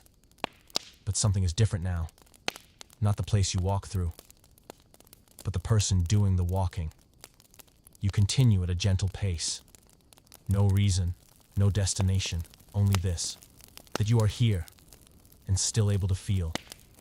The morning sun is clearer now, filtering through the leaves, brushing your shoulders. Not burning, not pushing, just whispering. There's no need to hurry. Everything's arrived in time. Somewhere in the distance, you hear a wheel turning. Slow, faint, maybe a cart. Perhaps someone is hauling hay. But you don't look for the source. Because now, you no longer need to identify everything. You listen. The road curves gently. You don't hesitate. You don't ask, is this the right way? You don't stop to check a map you never had.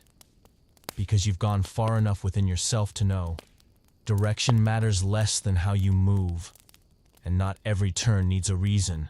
You stop beneath a great oak, not from fatigue, but because something inside you asks for stillness. like a millstone that pauses to hear the grain inside it. You lean against the trunk. Rough bark, cool against your back. Not comforting, but real. Like a truth that doesn't soothe but stays. You close your eyes. The wind moves along your spine.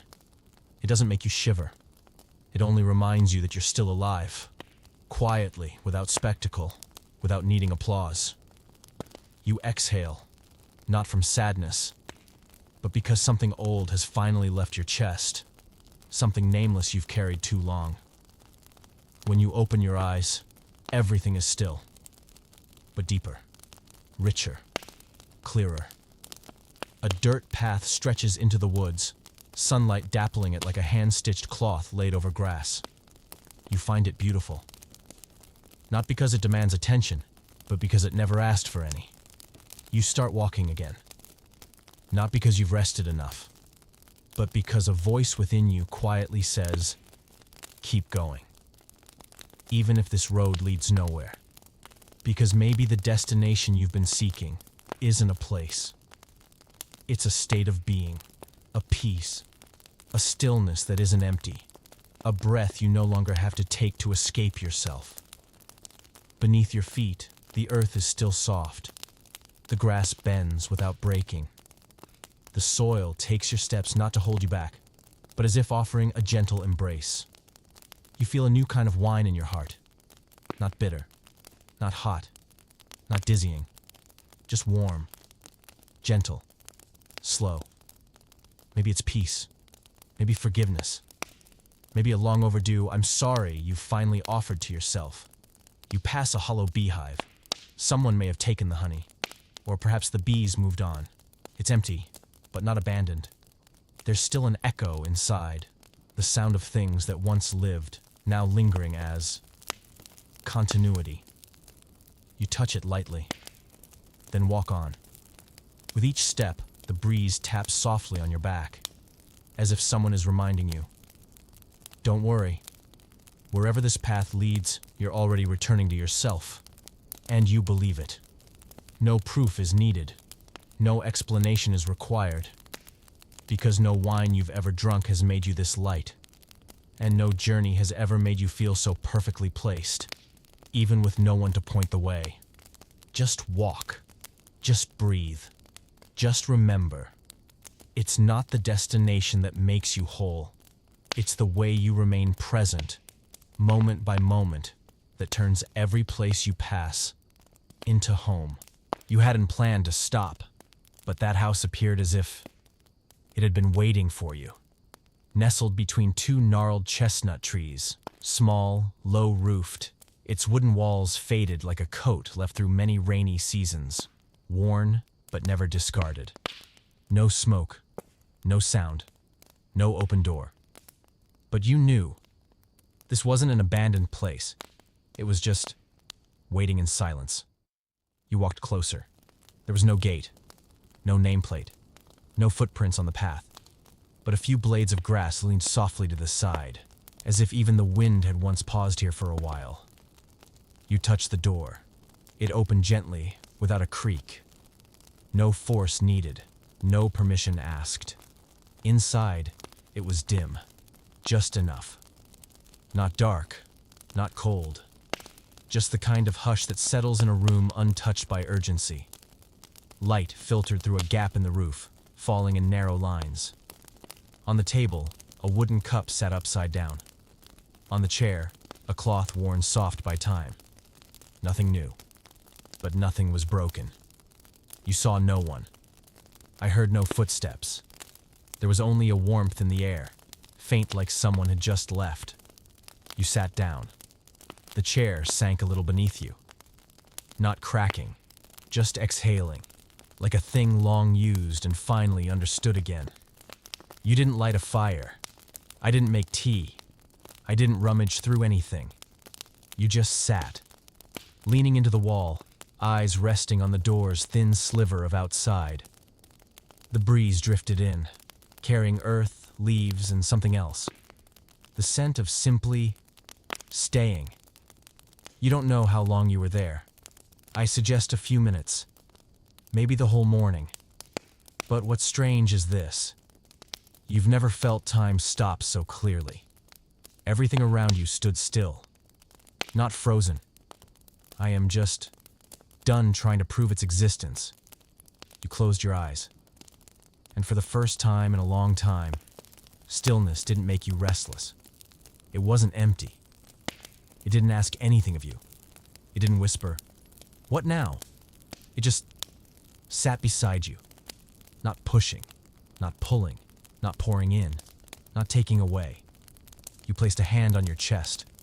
Your heart still beat, not fast, not slow. As if it too had settled into the rhythm of this house. A music made without instruments, but still full of songs. Outside, sunlight sliced between the branches. It painted a square of brightness on the floor. An imaginary door made of light. You didn't feel like stepping through it, nor staying behind. You simply existed. Each second, each breath.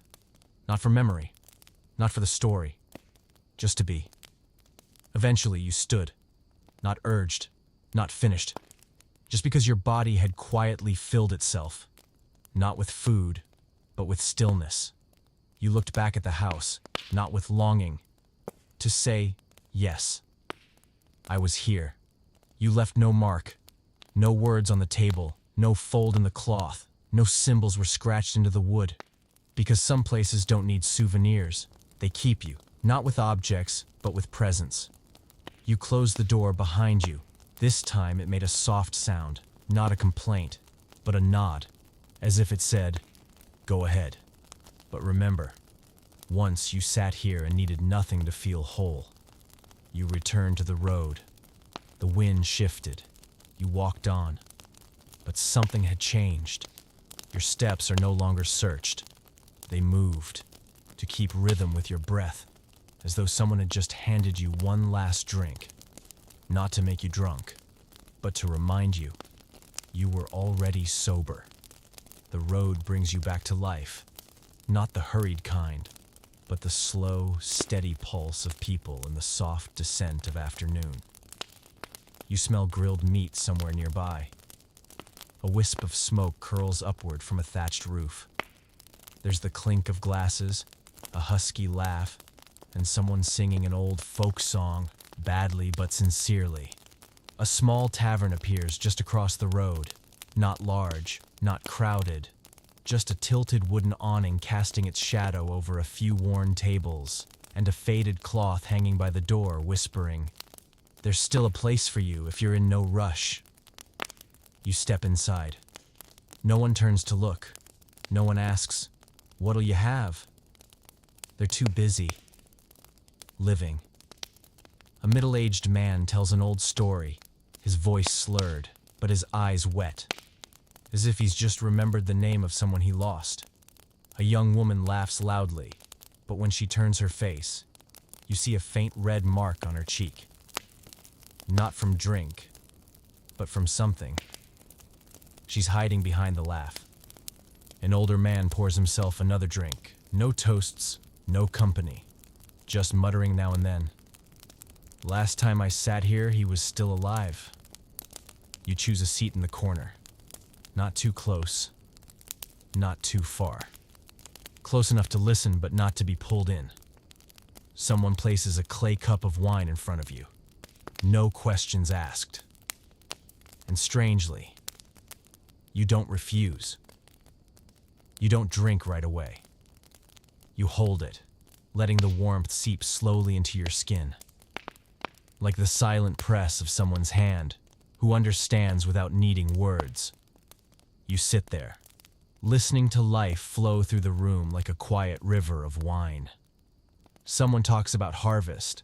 Someone jokes about finding a wife for their eldest son. Someone argues about an old debt from last winter. It's loud, but you don't feel tired. Because, for the first time, you know you can sit among the noise without losing yourself. Without vanishing. Without feeling lost. You take a small sip. Not sharp. Not strong. The wine slides down your throat like a story that doesn't need an ending. And in that moment, you feel Grateful. Not for the wine, not for the warmth, but because you finally know. You don't need the drink to feel connected. A man at the following table turns to you. Where'd you come from? You look at him. You don't feel like telling your story. You don't feel like playing the guest. You smile and say, I came from a tranquil place. He laughs softly. He nods like he understands. And the two of you sit in silence, like boats docked beside each other. No need to explain the journey. Just content to share the same harbor. From the back of the room, a tune rises. A flute, maybe. Drifting off-key through the chatter, the clink of cutlery, the scrape of chair legs across the floor. It doesn't blend in, but no one minds. And you understand. Sometimes, imperfection is what makes a moment unforgettable. You drink the last sip, not emptying the cup, not slamming it down, just placing it back, lightly, like a period at the end of a sentence that doesn't need more words. The tavern stays noisy. The people keep speaking. Someone is beginning to feel the wine truly, but not you. You're sitting inside the whirlwind of others' intoxication, with a heart that's already passed through its storm.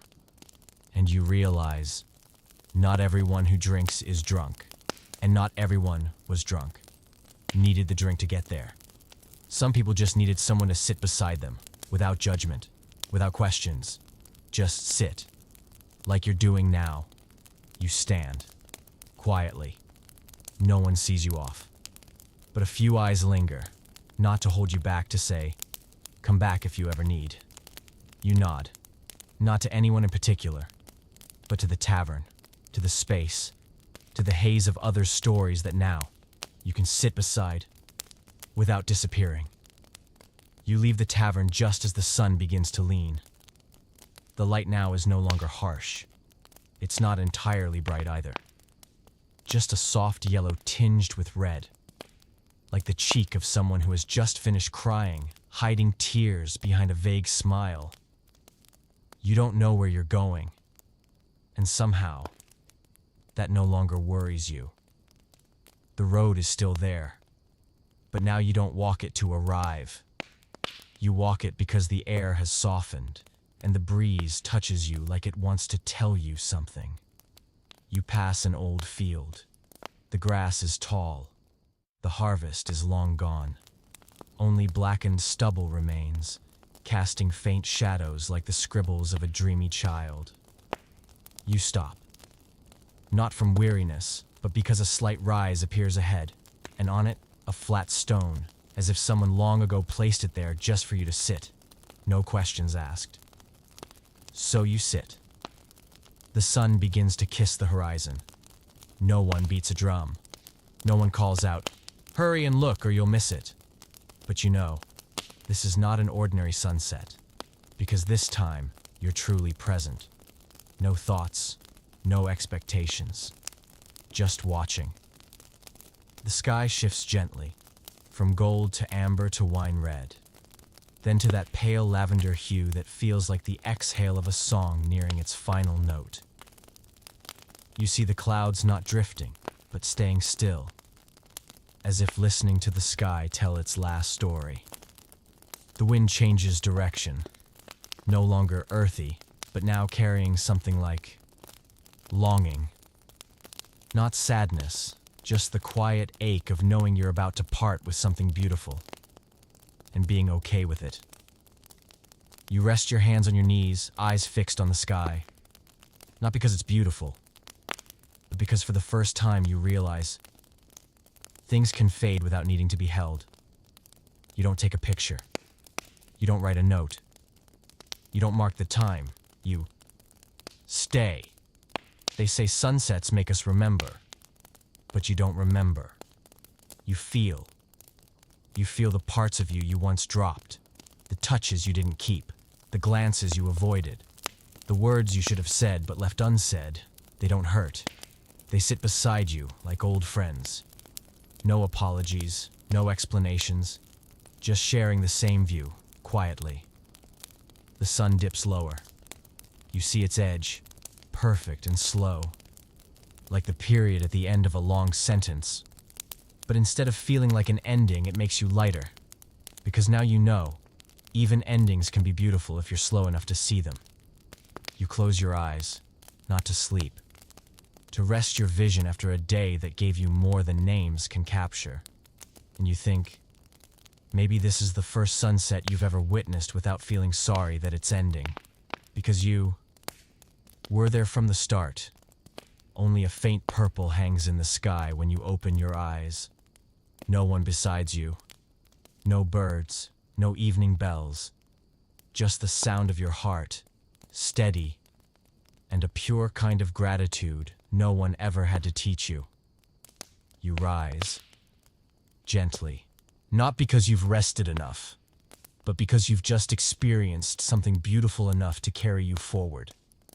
The wind brushes your back. You walk on, not searching for anything now. Because you know, sometimes, witnessing a sunset fully, from first light to last sigh, is the final glass of the day's wine, and you drank it with your eyes wide open, with a heart that no longer resists, with your silence alone. The day is over, but you still shine. You walk on as twilight quietly slips from your shoulders. No birds are calling out at the end of the day. No bustling market winding down.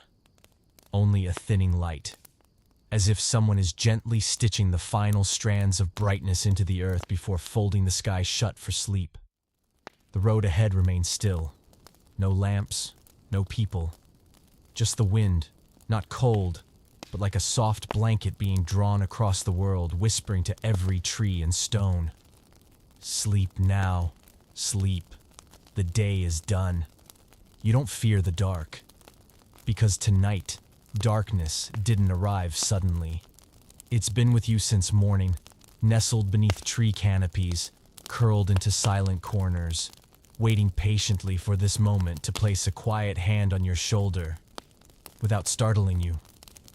You slow your steps, not from exhaustion, but because each step deserves a little reverence at night. You hear the sound of your shoes pressing the earth. You feel your breath move in and out. You watch your shadow stretch long, then disappear, like a dry riverbed just wide enough for you to cross. Ahead, a small wooden bridge appears. Not long, not broken. Just a single span across the narrow stream, the same one you visited this morning, where you drank a cool mouthful of water and saw your reflection caught in light too young to blind. Now, the water no longer gleams. It holds the first scattered stars. You stand at the center of the bridge. No one passes, nothing threatens. Still, you rest your hand on the rail, as if greeting an old acquaintance. You peer down into the stream, not to see yourself, but to watch the flow. That thing we humans try so hard to cling to while night never bothers to. You breathe slowly. The water laps gently against the banks like a lullaby without words. You sit, back against the railing, legs dangling free, letting the night come closer. Not through sleep, but through full presence. No lights. There is no background music. No one to speak to. Just stillness. You hear insects. Not in summer's frantic chorus, but here and there. Like scattered conversations between strangers who don't know each other well, but share a quiet understanding. An owl glides by. No sound. Just a shadow. Swift and passing, like a sudden thought that doesn't demand an answer. You place your hand over your chest. Your heart still beats steadily, not joyful, not eager, just alive, and no longer need to prove that it matters. You think back to the first night, when you were drunk, when you stumbled into that tavern with more questions than room to carry them, when you drank not from thirst, but because you wanted to forget something you couldn't quite remember. Now, you no longer want to forget. You want to keep it. To hold this moment, where the dark is not an end, but a soft canvas where every memory can settle without being startled. You close your eyes, not to sleep, but to quiet the seeing and let the feeling expand. The wind brushes your face, warm, like the first exhale of a dream held too long in silence. You don't feel the need to go any farther tonight. No shelter to seek. There is no fire to chase, because deep within, you already carry a flame, a kiss ember, unseen by others, but enough to remind you, wherever you go, you hold a light of your own, not lit by lanterns, but born from walking through the night and no longer fear it. You open your eyes. The sky is still dark, the stars still flicker, the stream still flows, and you are still there. Nothing needs to change, because tonight is not for continuing. It is for staying, for understanding that some journeys don't need endings to feel complete.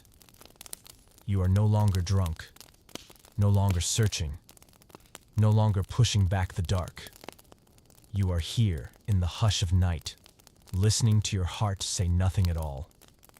You're still sitting there on the old bridge, eyes open but not looking, hands loose, shoulders relaxed, heart as soft as a piece of paper once filled with words, now gently erased by love. The darkness is no longer just a backdrop. It is a living space, a blanket, a roofless home. You are not in the night. You are part of it. You haven't gone far today. No mountains crossed, no rivers forded. You've only gone deep, so very deep, into yourself. And you haven't discovered anything new. You've remembered. You remembered the sadness you once forced to smile. You remembered the story you were never brave enough to tell. You remember the people who passed through your life and never got to say goodbye correctly. None of it hurts now. None of it stings with regret. Because now, you're finally still enough to look back without needing to run. The moon rises. It's not as bright as you once imagined, but bright enough for you to see your fingers, still trembling slightly from emotion. You exhale. A long, full breath. Not from exhaustion, but because you just untied something inside. Not with thought, but by simply sitting still with yourself. You push yourself up gently. The bridge doesn't creak. The night offers no resistance. The grass on either side of the path bends slightly, like wordless farewells. Thank you for staying. You walk forward, with no urgency in your step, no searching in your eyes, no emptiness in your chest. You pass a large tree. Once you saw earlier in daylight. It's just a silent shadow then. Now you reach out and touch it. The bark is rough, cool to the touch. There's a deep scratch, perhaps left by a wild animal long ago. You're not afraid. You keep your hand there, as if you could comfort the pain of something long left behind without needing to heal it. You realize the night is not merely a portion of the day. It is where everything returns, sheds its shell, lies down, and stops trying to become something. You look up. The stars are still scattered above. But this time, you don't count them. Don't make wishes. Don't ask, what's beyond that? You look and understand. Some lights exist not because they have a purpose, but because someone, somewhere, is still looking up. And tonight, you are that someone. You sit down by the grassy edge, lean back against a stone. It's not cold. It doesn't hurt. It's simply steady. You brush your fingers along the earth, feel its dampness. Its scent rises into your hands like a memory you can't name but somehow trust. Once felt like home. You think of the first night, the first drink, the first noise, the first panic, when you didn't yet know what it was you were searching for. Now none of it confuses you. You don't forget. You don't erase. You just no longer carry it the way you once did.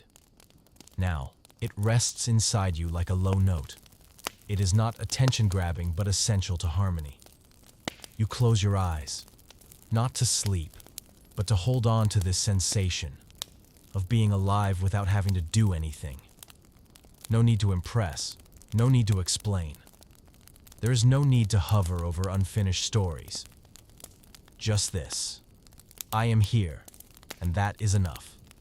You no longer need a shelter, because your heart itself has become one. You smile, not out of happiness, but out of gratitude. Grateful for the old intoxication. I am grateful for the times you were lost. Grateful for every night you thought yourself weak. But in truth, you were only being softened, seasoned, made gentle. And you whisper, not aloud, not to anyone. Thank you. For every drunken night I've walked through, so that now, even without wine, I am still warm enough to sit with myself. It's not morning yet, but the night is no longer as thick as before. You open your eyes, not because anything woke you, because your body somehow knows. It's time to stand, but not to leave, only to keep holding on. You look around. The grass still leans as it did. The trees still bow slightly. The moon has slipped behind the distant hills, but the thin light it left behind is enough to tell you you're not lost. Not lost on the road. Not lost in the night. Not lost within yourself. You place your hand on the earth one last time, then rise, slowly, like someone gently gathering all the breaths, all the pieces of themselves scattered through the dark, and knowing deep down, there is nothing left unloved. The road ahead is still quiet, but now it no longer stretches out to be followed. It opens up, because you've grown still enough to step into it. You walk unhurried. With each step, the ground makes no sound, only softly records your presence. Here is one who returned, without needing to turn back. No one is waiting at the end of the road. No voices call your name. No hands wave in welcome. And somehow, you no longer need them. Because those who truly walked with you, they've already left parts of themselves inside you.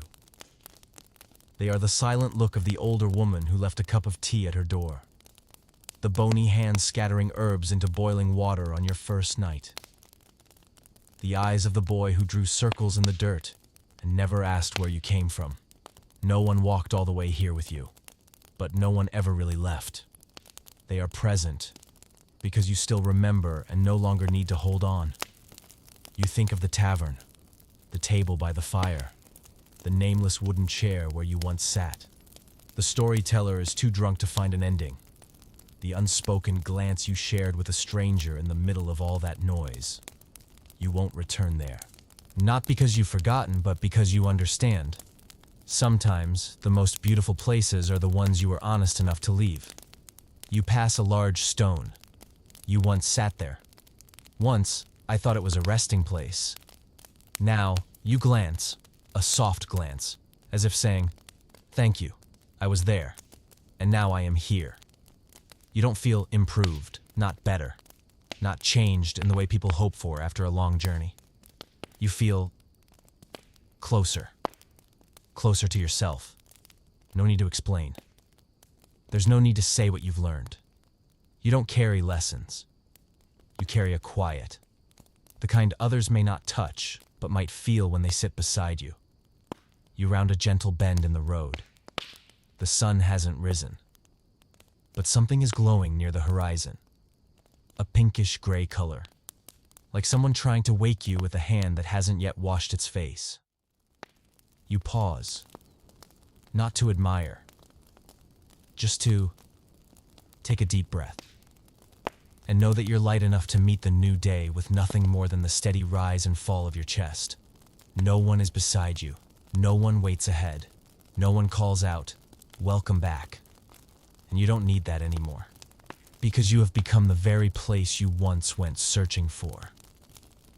A place where one can sit beside someone lost in the drink without being pulled in. A place that can walk through the darkness without asking, when will the light return? A place where you can sit before a sunset without reaching for a camera. And a place where you can finally remain within yourself without feeling alone. You keep walking, not because there's somewhere to get to, but because your feet no longer have a reason to stay still, and the wind brushes gently at your back. This is not a push, just a soft reminder. There's still a little way to go. Not to finish, but so you'll know. Everything you've passed through is walking with you now toward this quiet ending. You step onto the crest of a small hill. Not high, not hard to climb, just tall enough to let you see the entire road behind you. Behind you are the trees you once sat beneath, the old wooden bridge where you once leaned your back, the tavern where laughter rang and cups clinked, even though no one knew what tomorrow would bring, the porch where a cat slept and an older woman left a cup of tea without asking your name, and farther still, are you, the one from the beginning. You stand still, no hands on hips, no chin lifted like a victor, just standing as someone held by the earth below and supported by the wind behind. You close your eyes, not to do anything, to hear, one last time, everything that has happened. The rough laughter of that first night, the sound of wine filling a clay cup, the wind slipped through rooftops, the quiet exhaled when you realized you no longer needed to carry anyone, not even the person you once were. You open your eyes. Morning has come. Not blinding, not brilliant. It's just light enough for everything to reveal itself, honestly. Nothing glows. Nothing overwhelms you with emotion. But you know. This is the light of acceptance. Of yourself. Of the journey. Of everything wrong, or right, or regretted, or unspoken. You sit down in the grass. The breeze moves through your hair, not sharp, not gentle, just passing, like the hand of an old friend who no longer needs to say anything. You look down at your palm, empty. No stone, no keepsake, no scrap of the road you walked. And you smile, because you don't need to carry anything anymore. You've brought yourself back. Not the version that first left the tavern, unsure where to go, but the version quiet enough to know, wherever I am no longer lost. You breathe in slowly, not to meditate, not to end anything, to live. A single leaf falls into your lap, not at the perfect moment, not for any reason. It just falls, and you leave it there. You don't pick it up, you don't press it in a notebook, you let it rest like a gentle whisper. Not everything that arrives needs to be explained. You stand, not to move forward, not to start a new chapter, but because your heart feels full. Not full of words. It's not full of images. It's not full of events. Just full of things no one else can see, and which you no longer feel the need to share. You don't need to tell this story. You don't need to let anyone know what you've been through, because you no longer need to be understood, only to keep living in a way that understands you. You walk down the hill. The breeze is gentle. The sky is bright. Everything looks the same. But you are not. You are the one who once got drunk. Once I got lost. Once you wandered because you didn't know where to stay. Once I sat silently in the night just to hear your heartbeat, and no longer found it strange. And now, you are simply someone ordinary, quiet enough to keep going, without music, without narration, without the lights of a stage. You walk into the new day, like someone who no longer needs wine to feel life. There is no need for alcohol to remember. There is no need for noise to connect. There is no need for an audience to be real. Just every step light, and every moment is actual. There is no applause, no the end, only the wind at your back, the earth beneath your feet, and a soft voice in your heart that gently reminds you, you were here, truly, fully, and that is enough.